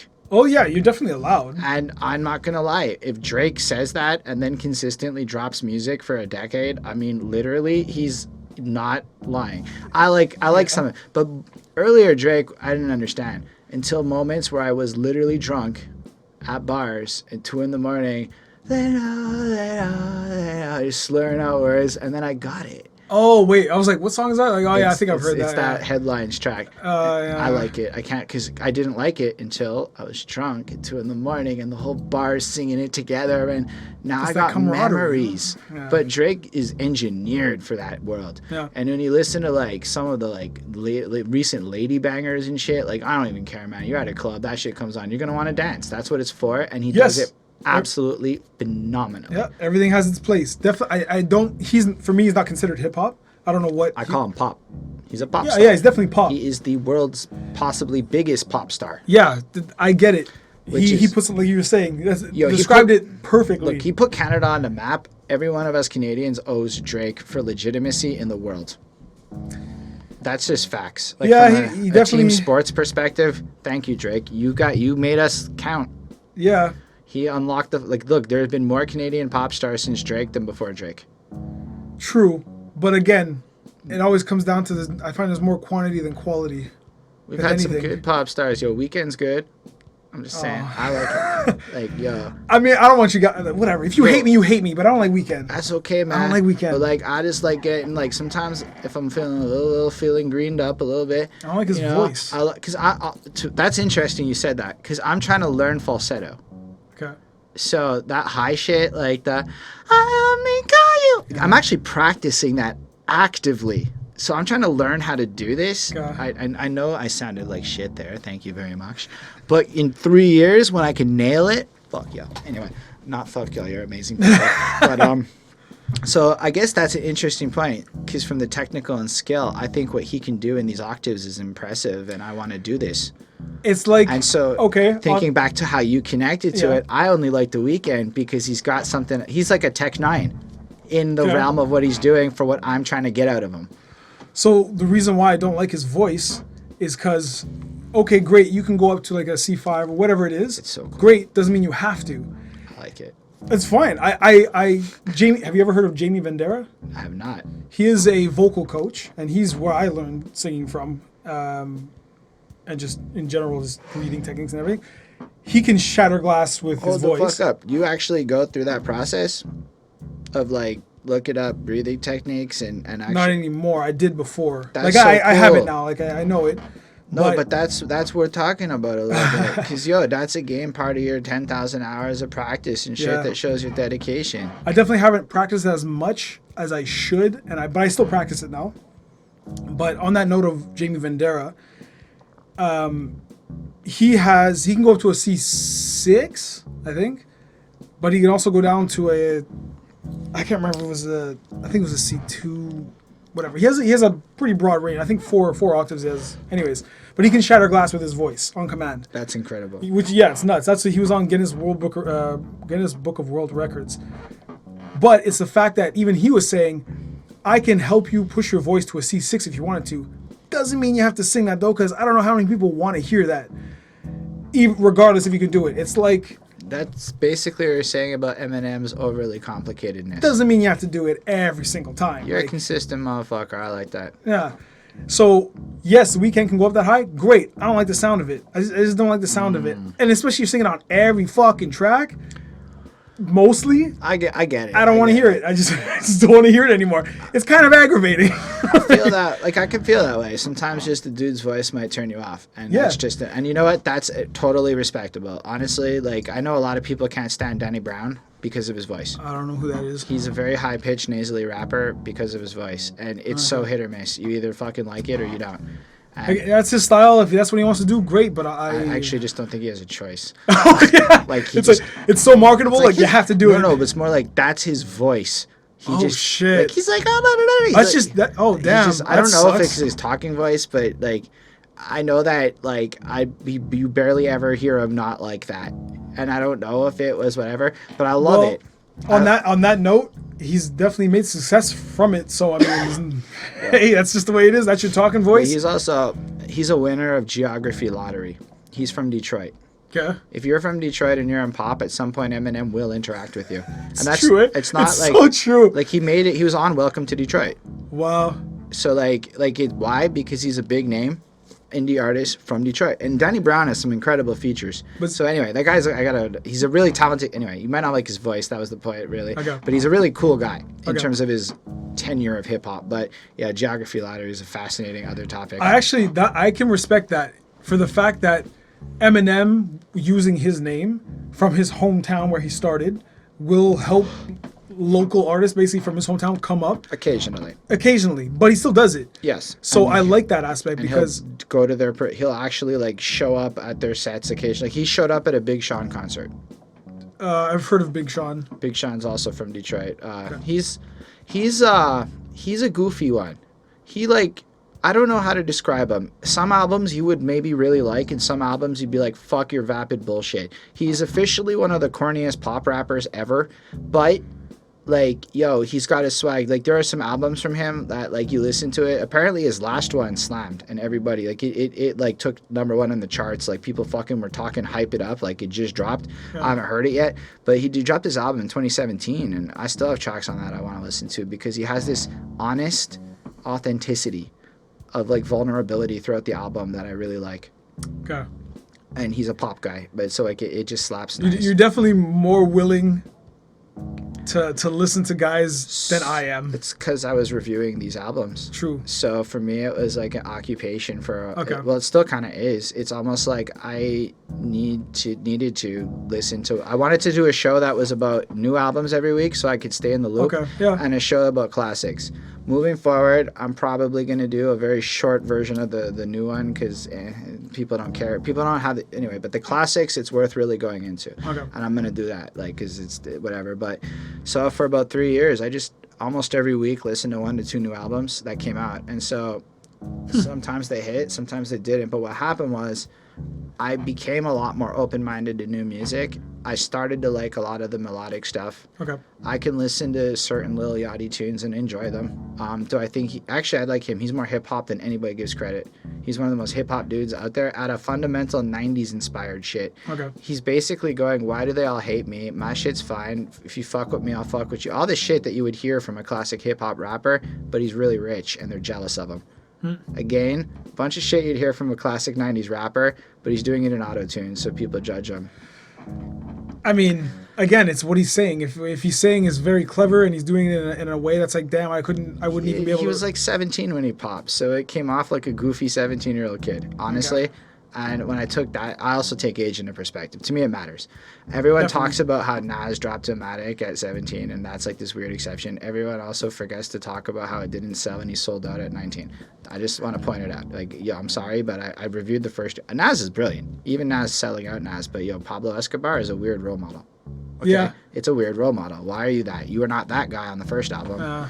So that's what I mean. So when people really look at it, it's almost like if you saw Nas fail at 17 and then sell out a bit, why would you go the route of failing at 17 when you know you can just get mature at 30? Yeah. But I did want to ask about the title Chris, because before we started talking, your album's called Chris. It's spelled K-R-I-S, and on Facebook your name is spelled C-H-R-I-S, and so I don't know which is your actual spelling. C-H-R-I-S. Yeah, so his name's Chris. I don't know if we said that. That's what the C, I believe, stands for. Maybe I'm wrong. What does C.B.Mac stand for? It's my full name. Christopher Brandon. Mac is short for McIntyre. That's fire. So just originally I had C.Mac in high school. All the teachers, everyone just called me C.Mac because it was easy. It's just C.Mac. Then when I started writing, I was like, well, I got to come up with an alias. And I used to go with C.Mac. I'm like, there's too many D-Macs, E-Macs. I don't want to be C.Mac. It's too boring. And then started writing more and creating more with an old friend, Jason Charlebois, a.k.a. Zen Disciple. And then I came up with the name MC, and then MC Abel, but then that was too biblical, Cain and Abel and everything. So I was like, I don't want to do that. So I just went through a bunch of names until only a couple of years ago when I started doing this in full serious tip. I thought, like, if the whole idea is to just be yourself and just do you, then just C.B.Mac. That's just me. I appreciate that as a guy whose artist name is my full government name. Literally, it's actually confusing. Family members will message my artist page trying to reach me. That's got to be funny. They're bad at Facebook and they don't realize that they're different. So I need to get a hold of it like that. That's me. Anyway, I mean, I get though, but my girlfriend also gets the ones that go to my artist page because it's good to have somebody you trust on your page as a second admin in case of. Like, let's say your Facebook gets killed, you need somebody that can go, like, post on your behalf. Yeah. So I figured if anybody's there, she's the one for now. I definitely need an assistant. Anyway, it's just like having a redundancy, because let's say you get clipped for something. Yeah. You don't want to lose access. Yeah. But yeah, so the album's called Chris. Yes. But spelled not your name. And he was about to tell me about what it meant, and I said, maybe this is better, like, we do it on camera. So now's that time. So on the cover art, you'll notice a mic is melded in with a dagger, and that dagger is known as a Chris whenever the blade is in a wavy fashion. So since I like to think that on this album I try to keep my lyrics sharp, my name is Chris, there's a Chris dagger, that was the connection. So it's the Chris EP, it's that lyrically sharp album. Not really an album, EP. I like to use the word project now because it covers everything that's more than one song. That's much better. I think I'm going to start using that more often too. It covers the project in the sense of, like I said before, trying to bring back the lyrical fortitude. The fact that when you're going to get onto a track and spit, it better be as dope as you can spit it. Because for me, I don't want to put out music unless I absolutely am proud of it and I am willing to be, yo, you have to check this shit out. Like, I'm so proud of this. Like, I want to amaze myself. Every time I write, the point is to amaze myself because my standard, personally, I think of this, my standard for what is dope lyrically is very high.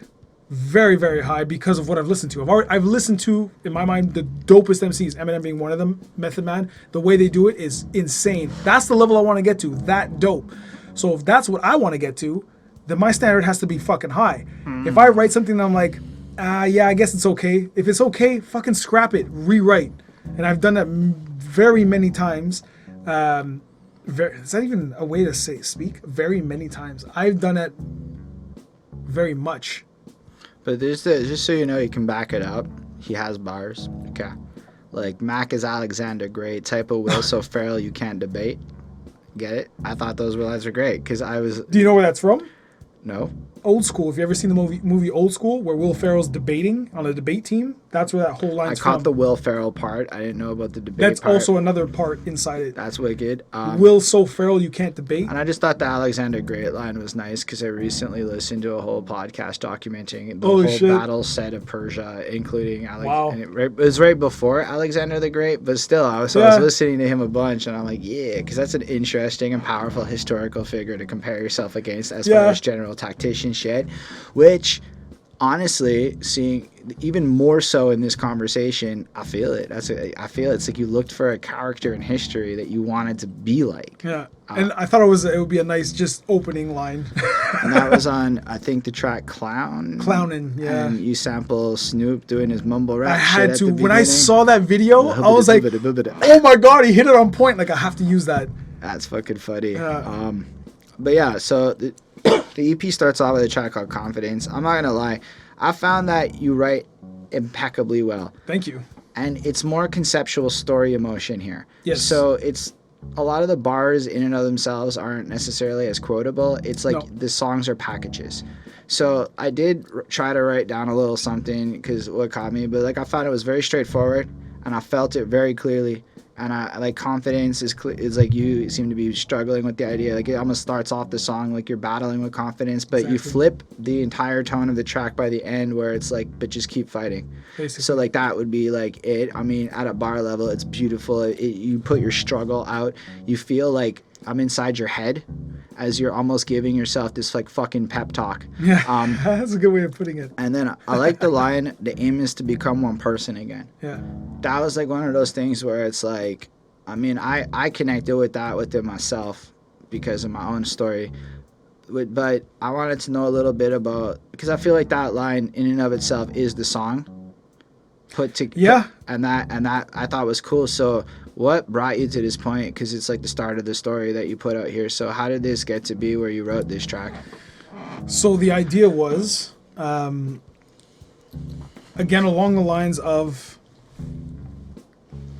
still going? Yeah. Keeping it real in the sense of just presenting yourself to the world. But in order to do that, you got to be honest.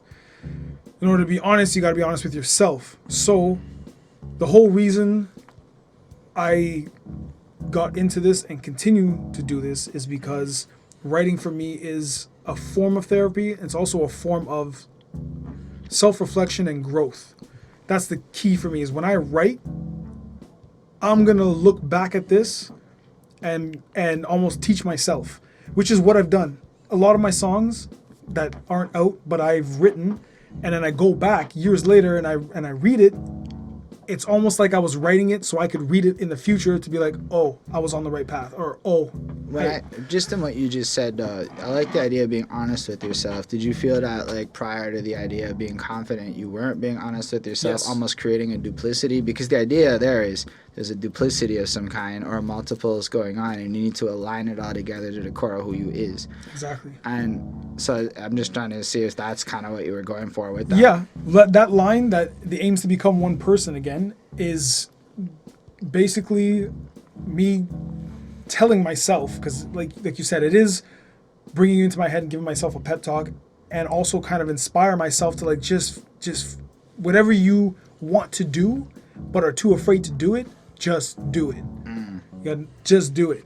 So the idea of becoming one person again is because I found when I looked back at myself and in the past, I would change almost who I was depending on who I was with. To accommodate, almost to... That's the realest shit anybody can ever say, because we all did that. Who didn't do that? Exactly. But I didn't, looking back, I didn't like that. I didn't like the fact that I did that. Even though some of the relationships were positive in a sense, mostly me giving because in a sense, this isn't who I am, but I'm doing it because I'm trying to be polite and I want you to be okay, so I'm going to be this person for you. Yet, this isn't who I am, so technically, if I was being myself, we wouldn't be talking right now. So a lot of the relationships I had were me being a chameleon in a sense. I like that. I like the way you worded that. So that line specifically is when I wanted to do this project, the whole idea is get the confidence first. Hold on. We'll get to the next track. We'll get there. Okay, so get the confidence first. So it's get the confidence to be yourself. Confident in the fact that you're proud of who you are, despite everything. Your pros, your cons, your flaws, your skills, whatever it is, your growth patterns, the way you look at stuff, the way you anything. Be okay with who you are because you can't be anyone else. So check it. As y'all can tell, I read a lot. I read a lot of these self-help growth books because, again, fascination, and I like reading.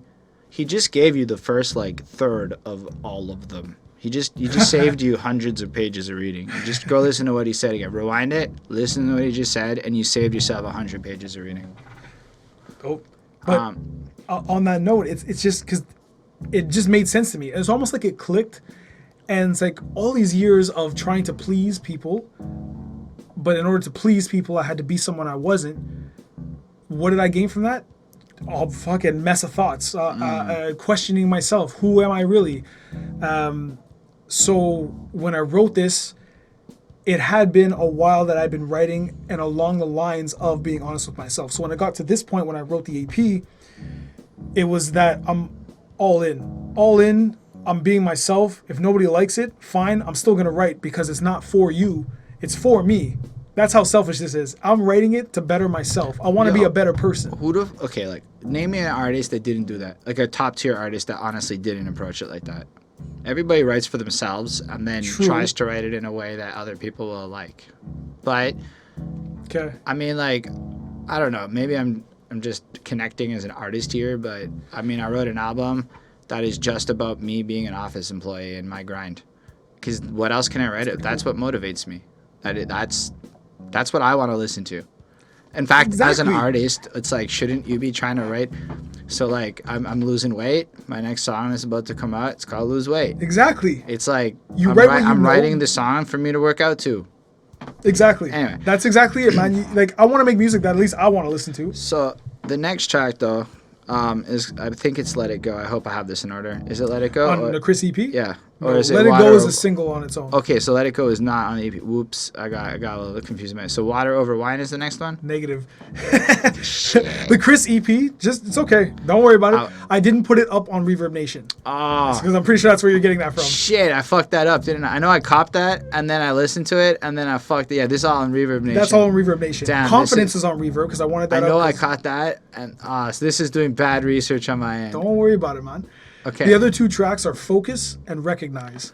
Okay. Those are not up anywhere else except on the streaming sites like Google Play and all those, Deezer and whatever, except Spotify, unfortunately, for now. Right. So I guess I prepped that poorly, but that's good. It gives us another time to talk about it. No, yeah, I'll definitely be back. But the idea for the EP with those two other tracks was the fact that start with confidence. Get that confidence to be yourself. With that confidence to be yourself, you're going to find out who you are. You're going to find out what your skill set is or what you're most interested in, what brings you joy. You find that, now focus. Okay. Focus on that joy.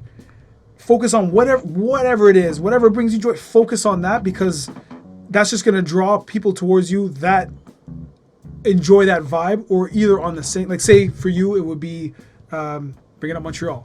Bringing it up. It takes a lot to do that. There's certain things you're going to have to do and certain things that just disregard. It has nothing to do with that. In those areas of expertise, I'll say, are going to bring people who are also in that area of expertise, who also are passionate about what they're doing. You'll connect with those people, no doubt. So it's almost like you're going to, I don't want to say it, but that law of attraction, you're going to attract those people, thus you're going to create the world that you want. It's also part of that self-help book. I'm telling you straight up. You're going to create the world that you want. So once you start focusing, and then Recognize, the last song, is basically acknowledging the fact that this is what needs to be done. Now, not in a cocky sense, but it's the fact that you acknowledge your talents and your strength. You acknowledge it. You don't throw it in people's faces. You just acknowledge it, and you now take all those together and just build your kingdom. So unfortunately, I'm not as prepped to talk about the other two tracks as I thought I would be because I got confused. So I heard it the first time. I listened to it. I played it twice right away. And I caught that there was this story congruency to it. So when I went to I checked your Twitter and I saw the Reverb Nation. Okay. So I saw the first three tracks. I don't know. I guess I just wasn't paying attention. I said, that must be the project. But what's crazy is the first three tracks in a row to me still told me a story Dope. about you. And that was fucking, because confidence comes through, and I agree it puts that up. But then the next one was Let It Go. Yeah. Which is like this Eminem love song. That's the best way I can describe it. But without the annoying shit. Like Eminem's love songs now are like, look, it was okay when you were in your 20s, but by the time you're in your 30s, you should be treating women better. And by the time you're in your 40s, you should be treating women way better, in my humble opinion. Like, you can get away with being a bit of a messed up asshole in your 20s. Fine. Yeah. I think a lot of us were. But that's my big issue with Eminem. Like, he literally is almost making metaphor bars of hitting women in his 40s. It's like, come on, guy. That's what I mean. It's shit like that. He didn't do that on Music to Be Murdered By. It's a good album, dude. It's a good. I'm telling you. Check it out. It's a good one. You know what? I'm just saying it. Just to me, it's fucking great. He has like a reggae kind of infused song, and it's one of my favorite tunes I heard this year. I can't get it out of my head, and it's an addiction song. His addiction songs slap hard. They're fucking great. Anyway, so you have this confidence, and then in Let It Go, I don't know if it's about a real relationship, but it kind of comes off of like in the sense of an Eminem chaotic situation, but you kind of like want her, don't want her, and I don't know, but it felt like it could be a metaphor for hip hop, but it could also be about a woman. So I was like, it's well done. It's got that kind of layered, but from a flow, and like you can really feel the Eminem influence on that one. But I liked it more because it had none of the emotional immaturity that comes with an Eminem love song. It had more of a relatable, constructive growth element to it. And I didn't write down any bars because, again, it was in that kind of emotional. Here's the thing. I didn't. You do have bar driven. Like that other track, Clownin', is very bar driven. Yeah, but I much prefer the fact that most of your stuff seems to be more emotional flow driven. Yeah. With bars in it. So that to me is cool. Like I like that side of it because I connect more to your song. Yeah. But maybe I'm not going to quote as much in the interview. Which is fine because when I write songs, they're not so much meant to be filled with quotables. It's like you said. It's okay. The process when I write, first of all, I never. Okay, I won't say never. 90% of the time, I'm writing a song to a beat. I have to hear the beat first. Love it. Because the beat, for me, the beat first, if I don't feel something from the beat right away, I'm going to be forcing. I can write something to it. It's going to be forced, and I'm not going to enjoy it as much. Right. But every beat that you hear me on of my own projects are beats that as soon as I heard it, as soon as it started playing, I was like, I got to write to this. From that point, it's what does the song call for? What's the emotional connection to the song? So any song I hear certain instruments, melodies, whatever it is, it pulls certain strings and gives me an idea of like, okay, so this is a sad song, this is an angry song, this is a personal song, whatever it is. Okay, after that, well, what kind of sad song? What kind of whatever? Anything along those lines. And then, only then, once I have the idea of like, this is what the song's going to look like. It's like an essay. Yeah, then I put the words in. I appreciate that. I would argue that, not argue, but I would say that's, if I were to describe my writing style, it's that I don't even want I want a finished fucking beat. Yeah. Fully structured song. Yeah. Then I'll hear it. And maybe I don't agree with the structure. Sometimes my beat maker will make a structure and he'll be like, you put the chorus there? And I'm like, that's where the chorus went. But that's a whole other thing. Yeah, well, I love the way you said that. I don't know. To me, it's cool because, again, it goes back to the preparation and thinking and tactics and whatnot. But it's cool. And it kind of gives this more ethereal feel to it, right? Because if you take confidence and then you put Let It Go after, so you're confident, maybe it attracts a person or it creates a scenario, then you're battling with it and Let It Go. And then the next one is Water Over Wine. Now that's an old track. But if you put it as the third track on an EP, now you have a song where it's almost like in the middle of the battle, you see all the temptations and the things out there, and you choose the conviction of almost doubling back to the opening point of confidence. And so cool. These 3 tracks in a row had this complete feel of an EP that I didn't even go check again. Because it just made sense. That's cool. And if you had, I didn't know that was an old song. Yeah. I just listened to them and I was like, that has to be the project. And so now I admit I feel a little silly that whatever. No Especially worries. I got paid for it and I didn't even like fucking get the right songs there. That's like, wait, that's not the actual song? But I guess that's to my delight because that means there's more C.B.Mac for me to go bump. This is true. But yeah, Water Over Wine is, I would say, a 10-year-old song. May I just say I love the line and the way you rhymed it. Aim to be a masochist or hot coca acid trips. That's like, here's the thing. I didn't convey this a lot, but you're getting that as he's giving you the deep emotional concepts. He is rhyming like that the whole way through. Multi-syllable compounded rhymes. Come on, like, you can tell off to influence what you get. But he does it like well with fluctuating rhythms. I mean, I'm impressed. Like, I would say I'm a fan. That's why I was like, yo, C.B.Mac's down to do the track? Well, that's fucking good. I gave it to my engineer. Yo, my engineer knew it was up. He felt nice. it. I play it for my girlfriend, who also has reviewed well over 100 classic albums. Okay. He sounds good next to you. You should do more with him. Dope. Normally, she's like, sometimes you have guys you work with because you're trying to help them. Yeah. And there might be a little quality. I say I'm not really ever. If you suck next to me on a song, I don't care. And if you kill me on a song, I don't care. At the end of the day, it's not really what it's about for me. No. That's where a lot of my... When I go to feature on a track, that I'm not a competitive person at all. I'm the most like easygoing. I don't care. But when it comes to writing, for some fucking reason, I mean, it is hip hop. If I'm gonna feature, it's like I gotta bring my best and then some. I don't know why though. If you came back and bodied me on that track, I'm cool. It just makes my song better. Yeah, true. Because there's other guys that wanted to work with me, and I heard their songs and I was like, fine. I will work with you. Not that I'm like, oh, I don't want to work with people that suck.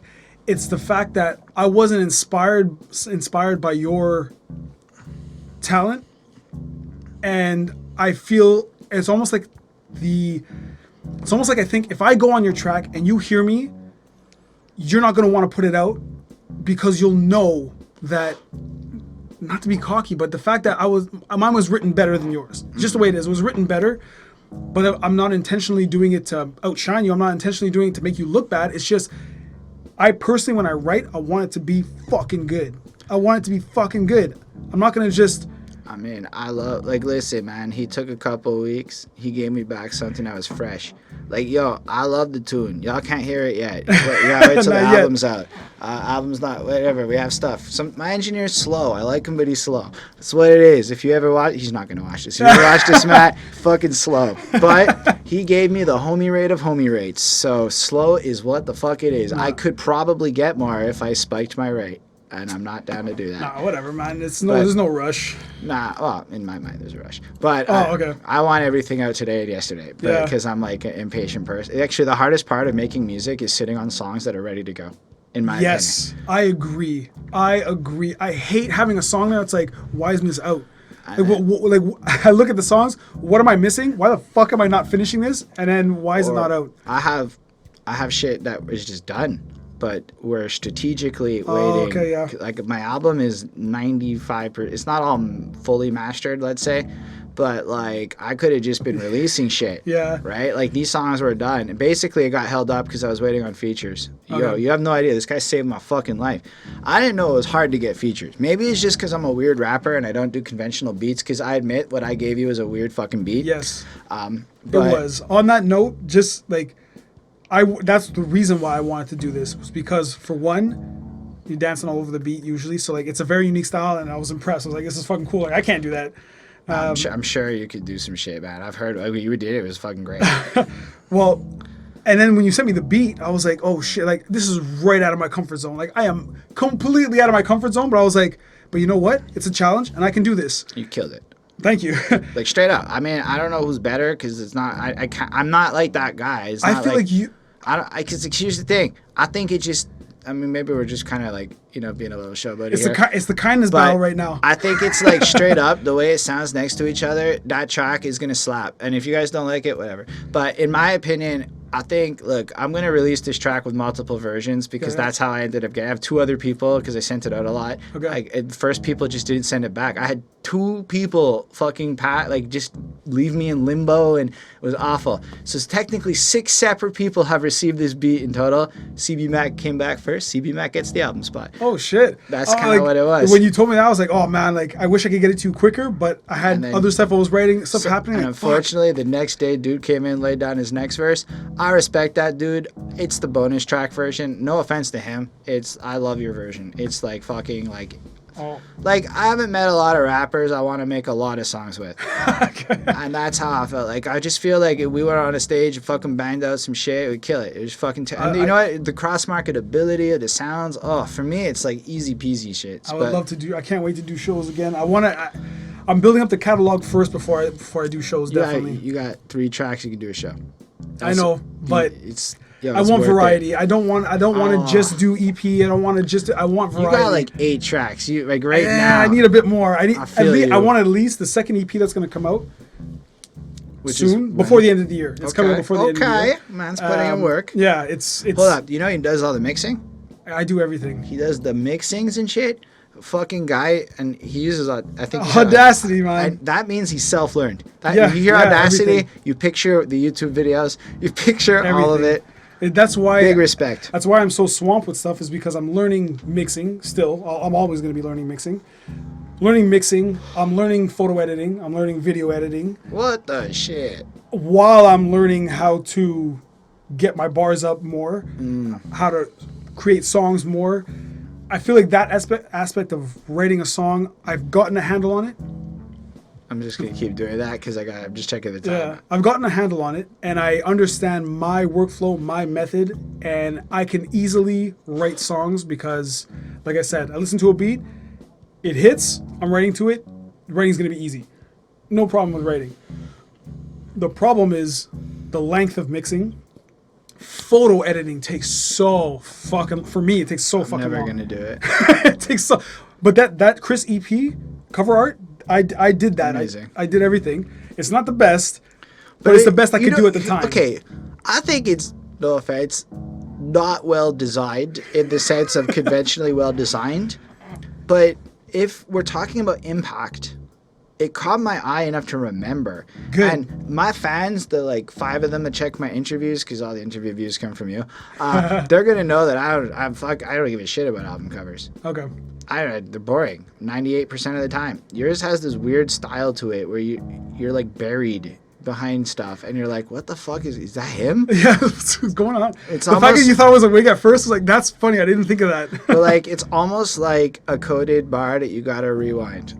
And had you done this beautiful design, I would never have looked twice. Yeah. So big respect on being able to bring yourself to it. Yeah, that's why top to bottom, everything, aside from the beats, unfortunately, because I used to make beats, but I don't have time for that now. There's too much on my plate. I can't make beats right now. There's no way. I'm going to get lost in it. The beats I get, which I don't know if you've heard about, Anno Domini Nation. Check that out. It's $40 a month, and you get 30 new beats in your email at the first of each month. From a variety of different producers. I don't know. For me, I need that. I love the exclusivity of shit. That I get. I don't have that. So for me, like, and this is an ego thing. Mm-hmm. So here's what happened. Jija is one of these beat people. Okay. And they did a contest. We're talking like 2012, 2013. Okay. I did the track for the contest. I didn't win, but I liked the song. I bought the thing, tracked out, gave it to my guy. My guy edited it, added stuff. Okay. Next dude hears the beat, goes, that's a Jija beat. And I used that beat. And I couldn't. Yeah, so, that happened. And this happened to me very early on my first, like, in the first 10 songs I ever put out type shit. And I don't know. And it's an ego completely. thing. No, I agree completely. Like now as I'm older and frequency seems to be more part of this fucking business model of the life we're in, maybe I'm willing to do so we're going to do projects that are jacking karaoke of non-hip hop. That's my consolation prize to get volume. I mean, I don't want to pay for beats that are like that. That's me. I respect the beat pack thing. Listen, I'm sure at the end of the day, you're going to get crazy good projects out of this. Yes, probably. But at the same time, it's, they're not, they're not unlimited, unlimited rights. It's leasing rights. So with their stipulation, it's, you can use the beat however you want, put it anywhere you want, stream it anywhere. You can mess with it as much as you want, as long as you give them credit.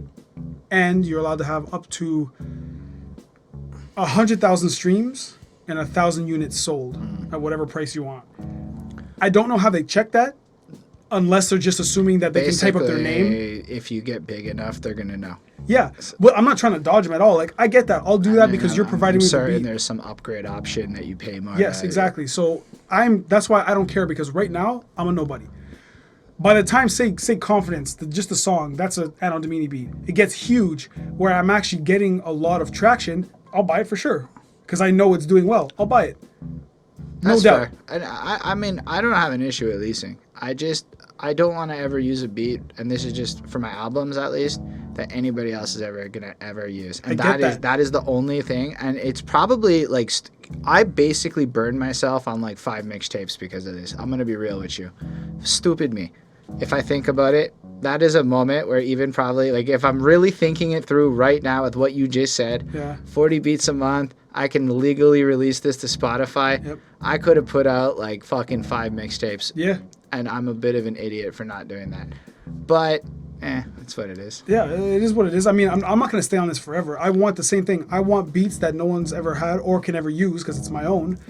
But until I get to that, again, like I said, gradual. I want a nice, steady, gradual pace, and I want full control. So yeah, creative control over everything. And right now, the creative control, I'm focusing on my lyrics and my cover art and my presentation of myself.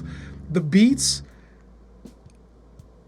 honestly, if I didn't have any beats, then I'd fucking go a cappella and go off that then. There's nothing wrong with that. I started doing acapellas. I know. Honestly, I did it to see it because Spotify man said, feed the demon.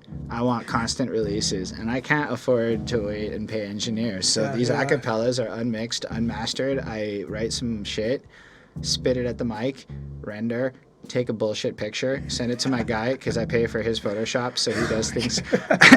And as long as you're willing to pay in some way, people will help. Sure. You know, nothing in life is free. You pay with education and resources, and maybe not money sometimes. But anyway, and then just boom, I put out 5 tracks in 5 weeks on Spotify, and none of them were songs. They were just these acapellas. But if you spin them 1,000 times, it's still $3.08. So there you go. Listen, I'm still putting out content. Check it. I started spinning my songs overnight. I don't give a shit. I made $15 off of myself on Spotify on my own music. That's more money than anybody's paid me, really. So it's going to pay for my Spotify. It's going to pay for my DistroKid. And I'm just going to spin my shit overnight, and I'll get fake ass numbers. But I'm not sure. Like, I'm not going to brag like, oh, I'm so cool. No, I'm trying to make money. This seems like a way to make, $15 times 12. That's over $100 a year. That seems like a worth an endeavor to play overnight. Absolutely, man. Absolutely. We're not in this. Obviously, we want to make money from this because, like you were saying, this is a service we're providing. We're providing entertainment. We can't do it for free because we still have to eat. We still have bills to pay. We still need that. And in order for us to do this full time and provide you with even more quality entertainment, well, we need the funds to be able to have the equipment, be able to spend the time, not go to work and spend the time on the craft, the entertainment itself. In order to do that, we need money. So it's just like anyone else who wants to, I just want to fix cars all day. Okay, become a mechanic, and you can just fucking have fun fixing cars all day. You're getting paid for it, though, because you're still providing a service, but you love doing it. Yeah, those guys are going to make a lot of money quicker. Oh, yeah, absolutely, because that's just traditionally something that's in demand. You're always going to need it for now anyways. You're always going to need a mechanic. No, you'll still need a mechanic. It'll be like a computer engineer, but it'll still be a mechanic. You never know when we're fucking in the 4th dimension and everything. Anyways, that's a whole other shit. But what I'm saying is that we're still providing a service that people want, which is entertainment. So need to get paid for it. But again, the quality has to be there as well. You're not going to pay a mechanic. Well, you'll pay a mechanic. He'll fuck up your car. Like, well, I'm not coming back here. I'll go to someone else. There you go. You just lost money because your quality is not there. That's fair. I think music's an interesting one because unfortunately the product has been devalued, but the service has been increased. Yeah. So I don't actually try to sell my music personally. I don't have any interest in it. You can buy my shit on Bandcamp in the link below. Bandcamp actually sells music? That's what it is. Shit. It's basically the best. In fact, put your shit on Bandcamp and put whatever price you want. Interesting. I didn't know that. I used to be on Bandcamp. And people can fucking just hit play if they want to hear it too before. I don't know. I sold 1 album ever on Bandcamp from my homeboy Ismail, Patreon. Big ups Ismail. He's a cool guy. He's going to watch this. Usually he does. And he's the kind of guy that will check out your music. I don't know if he watches all of them. He might not. watch this shit. Ismail. Yeah, he's from Montreal too. Oh, sick. So I'm hoping one day we catch him at the shows. That's crazy that I met this guy on YouTube from the city. Anyway, we haven't met in real life, but 3.5 years, this guy's been in my fucking comments just checking everything because he's a gangster like that. He's a fucking real one. But That's fucking dope. yeah, so like people, I don't know. I kind of lost my train of thought there. All right, so we are back. You didn't know we left. It just cut awkwardly whenever it was, but I lost my train of thought, and he took a pee break. So here we are, and I don't 100% remember where we were at with anything in the conversation, but we can start anew. That's basically what it is. So we are, I'm gonna warn y'all, it is getting on the later end of the day for me, so maybe it's not as focused and sharp as it was before. That's okay, okay? That's what you guys, if you watch 2 hours of this, you in the grind, you in it with us. If you're willing to watch Joe Rogan for 3 hours. Yo, he's a huge inspiration for what I'm trying to be with this. I love Joe Rogan, man. I love watching the show. I think I did an interview with this K Reno dude. And the biggest... Yes, I saw that. I was so fucking shocked. I was like, is that fucking K Reno? It is. It's so my cousin is on the DMs with him. Oh, shit. So my cousin can quote fucking K Reno. He's part of the K Reno groups. Yo, K Reno's dope. He's fucking able to like talk about all of his albums. He'll like see bars and tell you what song it's from. Like he's that kind of fan. So he was obsessed with K Reno, and I said I'm gonna review the K Reno 4-piece. So I do the first 3 or whatever, and then along the way, K Reno's engineer ends up getting added to Facebook between me and my cousin. So my cousin, in his eagerness, hits up the engineer and goes, "My cousin does interviews. Can we interview K Reno?" And the guy goes, "Yeah." And I'm like, just like that. And I'm like, what the fuck? That's so awesome. Apparently, so K Reno has the most militantly annoying fans. I like the ones that love my videos, but honestly, if I were to say anything other than K Reno's the GOAT, they would fucking dislike my videos, having interviewed him. I have interviewed him. And if I were to say anything other than K Reno is GOAT, because I'm in the groups, I have seen them coordinate to attack creators who don't praise K Reno unempirically like he is the god of rap. It is. I mean, he's fucking dope. Like, I like his shit. Anyway, K Reno fans are very passionate people because K Reno drops a lot of philosophy in the same way that you were describing that positive impact that you had with that youthful thing. A lot of people found their sense of self through K Reno's music, and it's a testament to his quality. You may see another awkward cut. Fun fact, Reaper, if you're using this, at about 2 hours or change, will start a new audio file, and because of how I set this up, I fucked up, so we had to cut it. And now we're just keeping going because, we're over 2 hours at this point. As I was saying, though, K Reno, a lot of people found, like, almost to this, like, way of life and maturity and adulthood through his content. Okay. And because of that, they have this devotion to him. And if you watch his YouTube channel and the way he presents himself, he's gotten good with social media. He has that more cultural community leader aspect to his music. And as a songwriter... an album writer. So I'm into albums. Albums impress me. And K Reno did something with the 4-piece that almost nobody, I think, can really do. Something I don't think I can do. And that's not often I'm going to say that I can't do it. But he wrote 46 tracks across 4 projects. Okay. And no 2 songs were about the same thing. They were like, that's impressive. Even the braggadocious songs took on specific tones and niches. Like this one is going to be all hyperbolically grandiose because he likes to do impossible shits. Like, I read 7 books so fast I cram 17 words into my brains and shit. Anyway, I know his style. I like it. So he does like that kind of stuff. And then, but the next one will be braggadocious about how you're whack. And the next one will be braggadocious about how he can just write better. Like, but the niche on it. So 46 tracks of distinction. Listen, I don't think many people can do that. No, that would definitely be a feat. And then the next project drops, and listen, maybe across projects, the braggadocious tracks kind of loop back in a bit. That's fair. Yeah. But the next project, Hood Mentality, Mind Vision. That's his latest project, 2020 release. He has a couple more on the way. He's got a song coming with Immortal Technique. Yes. He's got some shit going on that's going to be real dope. I think RA is fucking with him too. Like, K Reno's got some moves happening that are cool. Man, that's going to be so... I want to hear that. It's on the new Immortal Technique album. Fuck, did it drop? No. Okay. Everyone's waiting. Yeah, seriously. Okay. Fuck. But yeah, so I listened to this Mind Vision project, and honestly, it's again the same thing. He's got inventive storytelling songs. He's got this song where basically he's describing this murder of somebody named Mike. Okay. but it's really K Reno, the killer of mics, and everything about how he describes it, like, and every night men just grab it and strangle him and pass it. It's just so fucking dope. I don't know. I like K Reno's thought process and his writing style. Do I think that doesn't? I mean, personally, stylistically, I think there are other interesting things in music too. And therefore, I don't know that is K Reno one of the most impressive beings in hip hop? Fuck yeah. Is he I would say a so. contender for GOAT? You know what? I'd put him on the. He'd probably be in my top 10 right now if I had to make that list. Low end though because of style. I find he very much sticks to one thing. Yes. Yeah, I remember hearing a different song. I haven't heard too many, but I've heard a couple, and his delivery does seem to repeat. But it's so crisp and well done. It's mastered. He's mastered that delivery. You don't need him to do a different one. No, exactly. It fits him so well. He does it so fucking well that I wouldn't want to hear him do anything else. I want to hear that, and I like the fact that what changes about it, as like you're saying, is his stories, his content, his messages. That's what changes. He is a very deep thinker, I would say. Like you said with his braggadocio, the way he does his braggadocio is like, that's fucking cool. It just exaggerates it to the point where like, okay, I get it. Like, I get it. That's cool though, the way you did it.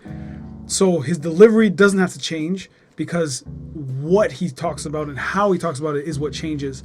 But it's the fact that he's been doing it for so long. It's like, I'm sure it's just fucking easy for him. And this just comes down to also being a fan, right? And this is, I guess, an interesting thing about how fans are. So I've learned a lot about fans being a reviewer. Okay. I stopped reviewing things I don't like, for the most part. I know that if I go into like I didn't review the new Joyner Lucas project. There's no way I could have done it. I would have destroyed it. It's a garbage album to me. It's garbage. I don't listen to He's a hypocrite, and he's almost he made a hit single about how he lied to his fans on the album. That sounds like some Soulja Boy shit. Yeah, but Soulja Boy was seminal to hip hop history. But he fucking not Soulja Boy shit. Okay, yes, I will say Soulja Boy shit because when I heard that song, Crank That Soulja Boy is banging. I could make a mill saying nothing on the track. I heard that, turned it off. I was like, fuck hip hop. At that point in my life when I heard that. But Soulja Boy turned out to be seminal in hip hop history because he is the pioneer of ringtone rap, and that had a cultural. Here's the thing: hip hop history isn't about what we like. It's about who had impact and who didn't. Yeah. And it is undeniable to say that Soulja Boy is in a top tier in terms of impact. That's fine, but I honestly... You don't have to like his music. Oh, sorry? You do not have to like his music. Yeah, okay, yeah, because that's where I'm coming from is, again, it comes back to, like, you're the history buff. No, but here's the thing about Soulja Boy. It's really vain. Imagine your name rhymed with Soulja Boy, and you could go, Holden Roy, tell him, hop to but the bay. Your name's there now. It doesn't matter. It's good. You like it. You crank that Holden Roy. Woof. I like it more. I know it's stupid, but ever since I found out my name rhymed with him, if I dropped the L, I became a bit more of a Soulja Boy fan. You should just fucking do it. I don't know. I would bust out I want to learn the Soulja Boy dance so I can do some dad joke shit with it. Because, I mean, if TikTok survives Sunday, I might. Because TikTok's going to die on Sunday. And I think TikTok is a place I should be. And you should be too. Again, my media presence is... So are you open to TikTok? Now let's pretend TikTok survives this Sunday. Given what it is, where your music can be there, you just check that box, and it's worth putting it there because people can dance to your shit and use it in art, which is fascinating. Can you dance to my shit, though? If you put it there and you check the box on DistroKid for TikTok, that's a... No, but I mean... The song, like, would you dance to any track that's on? I might not dance to it, but what I did, I put everything on TikTok, and some Indian kids grabbed a couple of my tunes. They're random, man. I have like a line that censor everything or whatever. I rap about shoes and like whatever. Buy another pair of fly kicks, and some Indian lady focuses in on some other Indian lady's shoe. So I have a skit called UrbanDictionary.com where I define hip hop from the perspective of the and then people put up random Urban Dictionary things as I'm speaking. I'm talking. I got 20 fucking things ever in total on TikTok, but. There's the way people can use your art, but then I have a song coming out called Lose Weight. my plan for TikTok, should it survive, is to start doing push-ups while my song plays on TikTok. Hashtag Definitely. lose weight challenge. And then doing... So I'm just saying, would you be open to that kind of marketing to push your shit? Not right now, no. But in the big picture. Yes, as it gets further along, I'm definitely opening the options for other ways to market myself. But like I said, I'm doing everything now. So if it takes time away from me writing and putting music out, I can't really do it as much. Like interviews, really appreciate that a lot. Interviews is still in the realm of my music because one, I just get to talk and people get to see me. That's fine. Also, I'm gonna have to do interviews anyways because that's just a part of it because people want to know the artist behind the music. I don't, but other people do.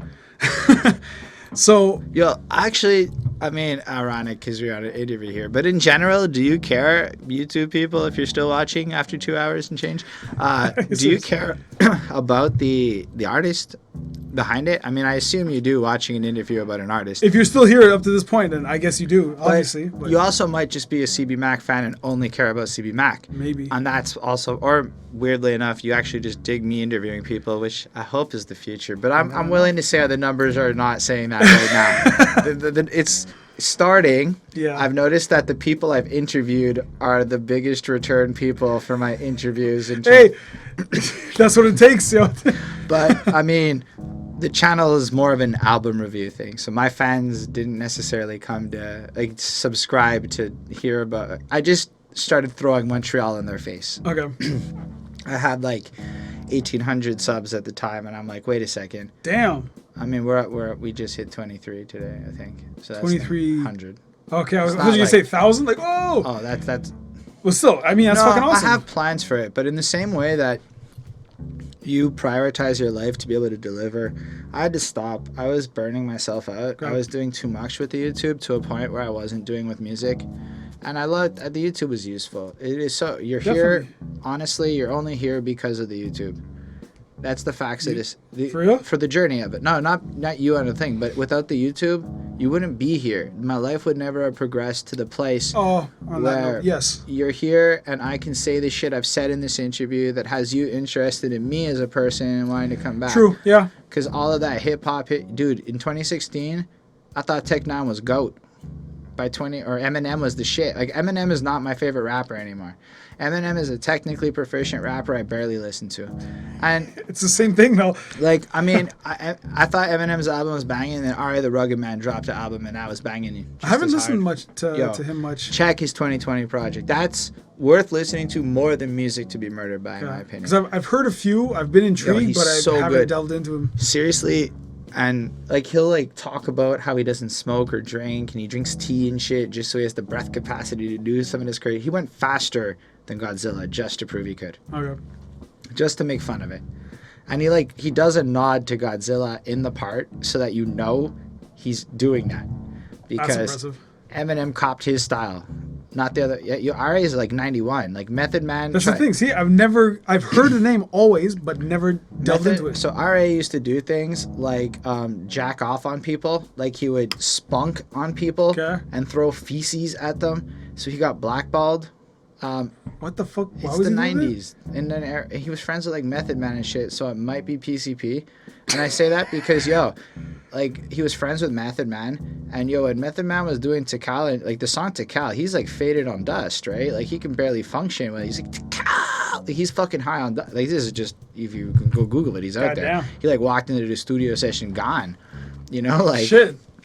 So you can just imagine if you're chilling with Meth back in those, and we're talking earlier than those, he was wild back then, right? In this era where guys were people don't realize that people used to really fuck with PCP. And if you look now at what PCP does, it's the kind of shit where you could end up jacking off on people at a bar. That's fucked. I mean, I don't know definitively that he did it. I'm just speculating based on the environment and I mean, how do you get to that? And I know he was into some wild shit, and now he's got this cleanest life fucking ever. Maybe he never did drugs, but he used to do some wild shit, and he hung with some wild people who did do harder shit. I am gonna check him out actually. But he dropped so he did a track with Talib Kweli in that was a dope MC. 13 or something called Learn Truth, and between the two of them, they're dropping bars that hit me in the soul. Like, I don't know, I can't remember them, and I don't want to misquote them. They're so good, but like shit, like. There's like honor in being a terror, or there's honor in being, I can't do it right, but just some crazy bars commenting on the social issues of terrorism in America and it's fucking beautiful. Or like, I like Talib Kweli. Yeah, I like his style. Having a funeral for the news because the truth is like fucking no longer facts or something like that. Like that kind of shit hit me real good. And anyway, so it's like really got me into art at that point. Then he drops this project in 2020, dude. It slaps. It slaps so fucking hard. There's so many good bangers on it. I mean, there's always one track I go back to over and over and over again because it's so weird and different, and I like it a lot. I don't know, man. Sure. Like that's why I got into new music. I appreciate the struggle you put forth in terms of how hard it is to find music that's rewarding. Because I'll be honest, for every album I'm raving about, there are albums I listen to that are just not hitting. I didn't necessarily like remember them. Or then I've listened to so many albums in the last couple of years that maybe there's 50 to 100 tops that I would really like say stand out. That's still a lot. There's still a lot. Fuck me up, man. Like, what do you think of? Because like, I don't know what kind of fans are going to be listening. What do you think of Kendrick Lamar? I like a lot of his albums. Okay. I do not like anything he's done since Damn. Okay. I think the Black Panther project was cool, but Kendrick wasn't necessarily stellar. But I think Section 80 is fucking amazing. Like, it's an incredible project. It is not talked about enough. Level of incredible story. Everything's cool about it. I think Good Kid, Mad City is a narrative project of beautiful proportions with replayability and Easter eggs. So it's totally worth like listening to 3-4 times. Again, albums though. Yeah. I mean, To Pimp a Butterfly might be the album of the decade last year from a compositional structure. Like, it really is what everybody says it is, in my opinion. Damn is great, but highly overrated, and releasing it backwards was the best sales tactic anybody ever did to scam a fan base into buying your album twice. What do you mean? How did he release it backwards? Well, he wrote it. So Lupe Fiasco drops Tetsuo and whatever Youth, and that album is playable backwards. So you can go frontwards and backwards, and the story kind of makes sense. Interesting. Kendrick stole that idea. Whoops, I mean, he came up with that idea. History is what it is. I saw Lupe did it first. Then Kendrick did it a year or two later. That's what it is.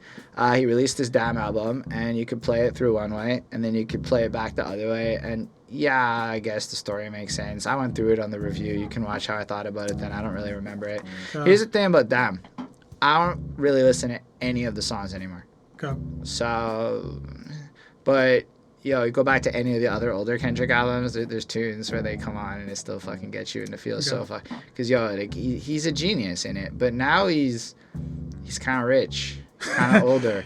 And I feel like he's gone really pop in the way he's... with the people he's worked with, and he's done so many throwaway feature verses where it's like, I don't know, I've heard bad Kendrick now, but do I recommend Kendrick? If Kendrick tells me he's dropping a studio album tomorrow, I'm gonna listen to it 4 times tomorrow.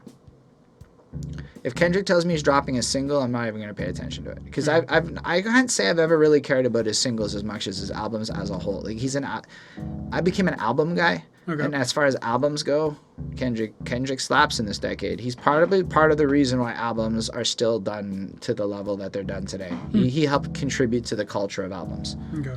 In an era where singles was... Because people are wrong if they think singles is dominating and that people don't want to listen to albums. Big Sean... I definitely want to listen to albums. Big Sean just stole the charts on an album without any noteworthy singles. So what do you mean nobody wants to listen to? It's 21 tracks. It's like over 60 minutes. Yeah. How the hell did the album chart if there were no... I guess people felt away enough to go through that album. Yeah. And so you hear a lot of rappers... I don't know, I guess this is turned to me talking a lot. I don't know if that still counts as an interview. But you hear a lot of rappers going on at length about, I got to drop this way or that way or whatever. Listen, albums is my focus because they're a cohesive, replayable thing if they're done right. If Absolutely. You're doing it right. Yeah. Like the story element. Like the fact that your 3 tracks there have a flow to them. Dude, that means people can come back to it and feel the emotional progression across tracks. That's why I'm starting small. I just want to do little projects, 3-song projects, because I want to start small to see how it's received, and then it also gives me practice for an entire album. Because again, one artist that I really, really like, that is not a hip hop artist, but I like her method of writing, and her albums have a cohesive theme. Melanie Martinez. Not sure I know her. No? I like her because, one, I like her voice. I like the way she sings. She has a nice voice. But the songs she writes, again, come back down to that aspect of she's being herself. She's talking about things she probably struggled with, and only now she's willing to come out and talk about it. But she's talking about it in a manner that people who are going through that can most likely relate to that. And if you can't relate to it, you can still respect the fact that it is something that should be talked about.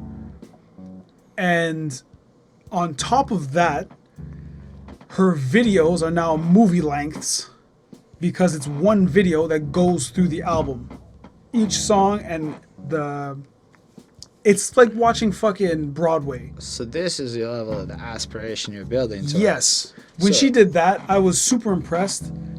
Also, I was surprised people wanted that. People would sit there for a music video that was over an hour. It was an album length long. Gorillaz proved that concept like a decade ago. Yeah? Yeah, I don't remember what album it was, but one of the albums was just like an hour long. I didn't actually watch the whole thing, but it's an hour long, like, fucking music video album. So I guess it's a thing now. It's the kind of thing where if you're trying to be a pop, if you look at it from the perspective of Billboard and how a lot of people evaluate success and accomplishments and whatever, then it's not a thing in a conventional path of what you're supposed to do. But if you're trying to create something that's everlasting, that people will appreciate, you do what you want to create. If you make it's like you were saying about selling a product earlier. If it's good and it makes sense and it's something that's engaging, why would I, and I like this artist, why wouldn't I sit there for an hour and watch this? It seems like a great thing. I mean, personally, I don't know if I would, because I'm not a huge music video guy. That's just me. But then again, let's say Eminem releases an hour-long music video album. Who the fuck's not gonna watch it? You know? I watched a 5-hour interview of Joe Rogan and Alex Jones, dude. They went for 5 hours? Yeah, that's the longest I've ever seen his videos. I think it's the record. Jeez. I watched Alex Jones. I mean, it was at like I'm certain y'all are on like a 1.5 times speed too here, but I was on that speed. But I watched the whole thing. If it's intriguing, you can sit there. You're not bored at all. Like, I mean, a lot of people can't do it, but I like to every year. I like the Lord of the Rings extended version marathon it. That's like 12 hours. Love it. I love doing that. I have to do it once a year. I have to. It's just, I love that movie. I just love it.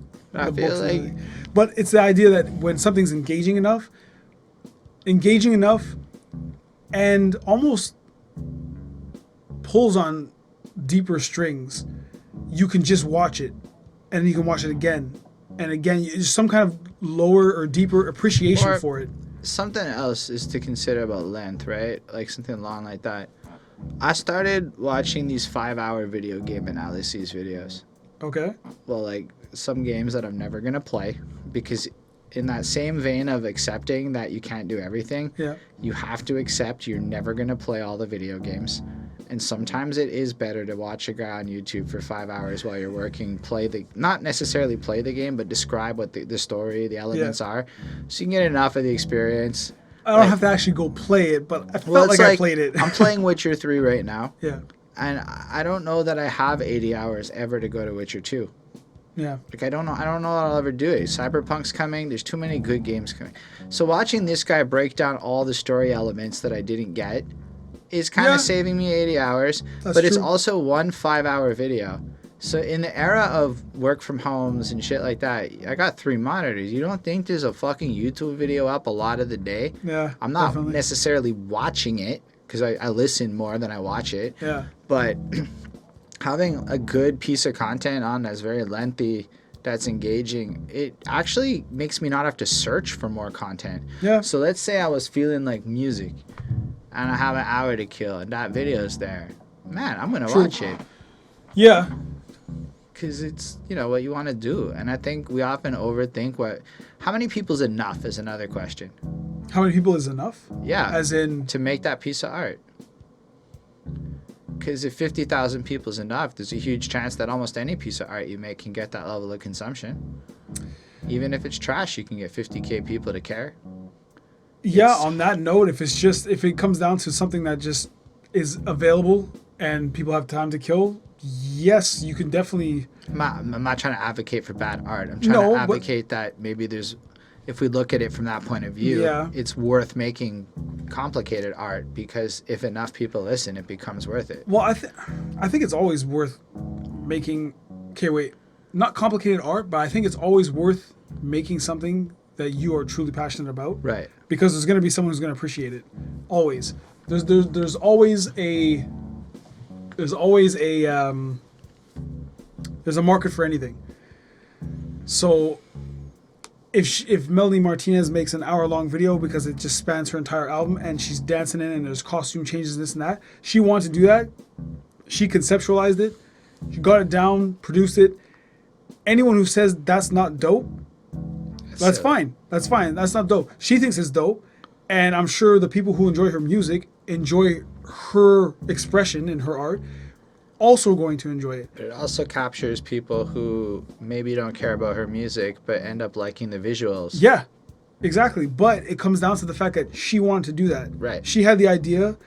Who had the idea to get costumes and make this whole, basically a short film about your album? But that had to come from her, but also had to come from the album.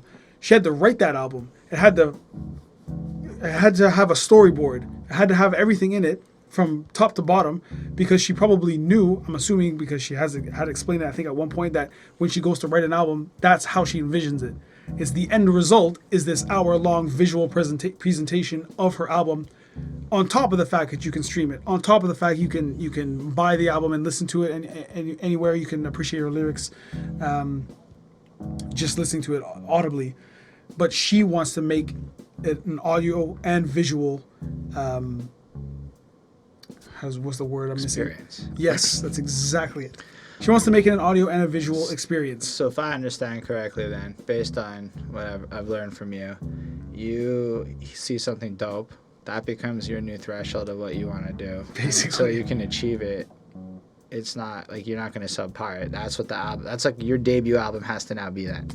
Basically, it's like I see the best that I think is the best out there, visually or whatever, art-wise. I see that and I think that's fucking cool. Automatically, like, why would I do anything less? If I want to put out something creative, it's not only do I have to do that, I have to do something on that kind of a scale. That's fair, because like you basically were like, you appreciate the art form of the video. Yeah, I don't know what you would consider her music, but I like her music. I like the way she sings and the way she writes, and I like the content and the messages. Love it. Her brand, fucking cool. Just like it's something different, always with the half black hair, half white hair, whatever. That's her brand. It's cool. But then visually, the fact that she puts in time to learn how to choreograph everything, and it fits with the story that you wrote for your album altogether. Like, how can I not appreciate this? So given that you like 12 hours of Lord of the Rings, are you a movie guy? You'd think that, but I'm fucking curious. picky with movies. Well, but I mean, are you into cinematography and yes. like, the technical aspects of video? Yeah. Because I'm feeling that from you now. Like I like good writing, so I listen to TV shows more than I even watch them. So I mean, yeah, I watch them, but I like to multitask and have things on. But often I'll watch a show that's dialogue heavy over visual heavy, so that I don't have to watch the show.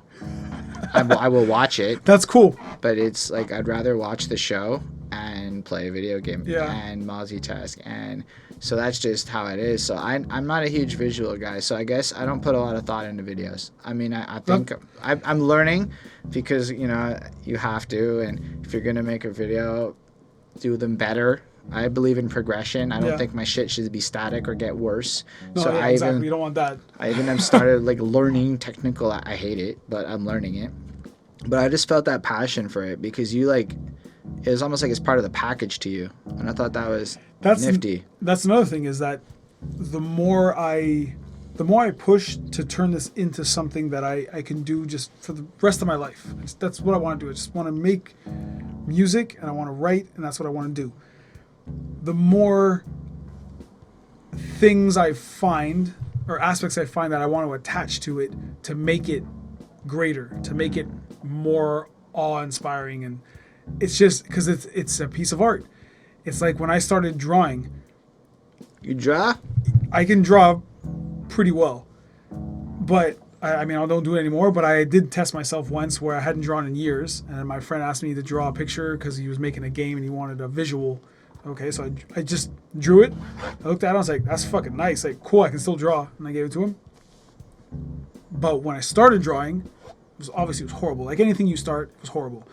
But I kept doing it. But it's because I was learning methods from other people. I would apply it, and it would just get better and better. But it's the fact that once I knew that, I can't unknow it. So now I have to put it in. Because for me, it's like, I'll be half-assing it now. So I like that. That's just how. That's basically why I'm not a one-take artist. There you go. Because I'm always, in terms of recording, I don't know. I try to advance my vocal toolkit so that, and I respect one-takers. Anybody that can one-take a verse, hats off. Listen, I can't do it, so kudos. Y'all are doing some shit I really can't do. But it's like you were saying. Spend 4 hours on a verse, on a single verse sometimes. Not a lot of them. There's about 2 or 3 verses, though, where what I wanted was what I wanted. And it's kind of like what you're describing. And Except no less. And that's that. I mean, I'm not like into mixing and mastering and shit, but what I did learn is if I record my vocals better, I pay my engineer less for my song. That's true. And that's a lesson I think a lot of people don't know. Yeah. So if I put 3 hours of work into that verse, he puts 1 whole less hour into mixing. Yep. And that saves me money. And I try to, a lot of my art has a, how can I save money while accomplishing as close to what I want goal as going on. That's why I do everything myself, but, as much as I can. I would love to keep this running forever. We are past 10 p.m. in my apartment. No problem, man. I had a good time. This was really fun. We can make a part 2. We should, absolutely. Listen, there's always, I say it to everyone, no one's actually followed up with the part 2 yet. I think everyone's kind of busy or maybe they're just waiting to talk about, but I don't even care. You want to come here and talk about fucking random shit for 2 hours too? I'm fucking game. I think this is interesting and I think you're interesting. So to me, well, like you said, that's what Joe Rogan does. And he has his people that come back all the time. His filler episodes when he clearly couldn't get a good guest. So he calls up one of his MMA boys. Hey, you busy? And then you see random name and you're like, yeah, nobody's clicking on that one. Yeah. That's for the core fan base. Yeah, it's true. There's been a few like, nope. Well, it's all the MMA people. Like, I don't care. Yeah, I don't really have any interest. Like, it's cool. I respect it, but I don't want to hear this guy talk. I want to feel hear about MMA the way you feel about battle rap. I like wrestling. I like the WWE. Interesting. It's drama. It's a soap opera. I don't like it. That's funny. MMA is literally battle rapping, but they're literally fighting each other. Yeah. I don't know. There's something about watching 2 dudes pummel each other that isn't interesting to me. I can say I do like it sometimes. I'm more of a highlight reel guy. I don't want to sit there and watch the fight. I just want to see the highlights. Let me watch Jeff Hardy jump off a 30-foot thing and do a swanton bomb, and the athletics of it is really cool to me. Definitely, that I respect. I can relate more to wrestling than I can to MMA. Okay. Wrestling and hip hop have so many parables that there are many people who have written basically thesis level things, because hip hop is basically you're embodying a personality or a character, a hero or a villain, and you're combating in a world of heroes and villains. And if you think about where hip-hop comes from, it's a lot of battling, it's a lot of fighting, it's a lot of combating through technical skills. Yeah. wrestling is a bunch of guys playing heroes and villains, battling through technical skills. You cannot tell me that the melodrama that comes out of hip hop is any less than the melodrama that comes out of wrestling. These things are very similar and This is true. yo, just listen to Griselda. If you haven't heard Griselda, they're like Wu-Tang of now. They're like the new I've heard of the Wu-Tang. name. I don't know what These that guys is. dropping wrestling bars all day long. It's fucking great. You should check those guys. If you're into that Wu style, like they're straight up like Raekwon co-signed their album kind of shit, like Showed Up to Bless It. Check out, Griselda. That's the record label. It's Benny the Butcher, Conway the Machine, and West Side Gun. I like them. Shady liked them. Shady has a distro deal. They were smart. They did not sign to Shady. They took the distro deal with Shady, so they kept creative control. That's the key. I definitely. That's one note. Before we sign off, is like, I would say 99.9% sure I will never sign to a label. If ever I want a label, it's because it's my own. I would take a deal where I get all creative control, because there are those deals that exist. And deals where the money situation is nice. Because listen, man, if somebody wants to front my shit and the finances is good and I'm the boss, I might take something. As long as there's creative, if I have full creative control. I'm saying, because usually those deals come once you've started popping. If you already have a fan base, the deal they're going to offer you is very different than if you're an up-and-comer. Okay. So that's what I'm saying. I want them to hire my brand and try to steal my fans. I don't want them to like define my brand. Like those are two kinds of deals. Okay, yeah. Definitely not for the base. The business, yes, but the idea of like, cuz it's still art. I don't want a chokehold on the art. It would just kill the whole passion. It would kill the vibe. Like, I don't even want to fucking do this anymore. If you're gonna tell me what I need to do, yeah. So you telling me I can't like wake up in the morning, hear a beat like, yo, I want to write about this. Ah, it doesn't sell. Well, fuck you. I want to write it because I'm feeling it. I don't want to write it because I have to write it. That's why if you're already selling, you can usually get away with a lot more. Yeah. So point is to sell first. But yeah, to be indie at first is a really I'm completely an independent artist. I'm the executive producer of my shits based on the technical definition, and honestly, I control my art. You might not like it, but I get to make my mistakes and learn the lessons and all of that. I've made some stupid choices. That's what it is. Man. We all have, but that's how you learn and grow. I also I think a lot of us want to be in charge. Absolutely. But to be fair, the labels are 98% of the time useless. I'm just saying, because if the 2% of good deals is listening to this interview and wants to sign me, I'm not closed-minded. Yeah. I just want something worth signing, which is very, and true. That's hard to find. Yeah. That's not likely to appear in my lap. I'm going to probably be the guy offering people deals one day. Well, yeah. Well, you never know. You never know, man. That's anything could change. Big dreams. I want to give people opportunities and not fuck them. Yes, that's exactly it. Like, I don't know how to do it, but that's the dream. Anyway, I feel like I just talked a lot again. And just like whatever. I'm tired. As the night goes on, my skills of courtesy will drop. That's just kind of how it is. Man. I'm still learning how to be an interviewer. It's a whole process for me. But I get it. The night goes on. If we get tired, you just lose energy. It's just the way it is. But so it was a pleasure having you. All y'all watching, again, check out his stuff. I mean, if you watched this far, I'm assuming you will. This might be the new record. You may have smashed the last record that was literally made yesterday. So that means that in the last 2 days, I've done over 5 hours of fucking interviewing, which is plus my day job. Plus, I love it though. If you were to say, Holden, this would be your life, I'm saying this is the best life I could be living today. Yeah, absolutely. What are we doing? We're philosophizing on camera. Yeah. That's facts. I never thought I would be sitting at this point in my life, but I'm glad I am. It's beautiful, man. Yeah. And I hope y'all enjoyed it. If you did, y'all know what to do. Let us know in the comments. But again, I forgot to say thank y'all, because without you, what's the fucking point? We're just people in a room, blah, blah, blah, which is great. Don't get me wrong. I fucking like this dude a lot. I love conversing, philosophizing. Having y'all here makes this more meaningful. In my opinion, his opinion, I assume. That's what Absolutely. I hear. So let us know what you think. If you have questions for Mr. C.B.Mac, let us know in the comments, and I can easily funnel them to him, and we can get you those answers. And so all that good stuff. So special thanks to the patrons, and subscribe to the channel. Special thanks to the patrons. Ismail Gadamsi, Chris Prado, Jonathan Barnes, DJ Black Hurricane, Linda Williams, and Scribble. They're dope. Support what we do. I know if you're watching this. The album reviews are coming back in October. But this interview stuff's super important to me, so it's what's happening. If you support us too and you want to be like those 6 cool cats and kittens, do your thing down below. I make music, as you know. Well, he bigged me up, so I don't have to say shit. Links down below. Yo, live long and fucking prosper, everybody.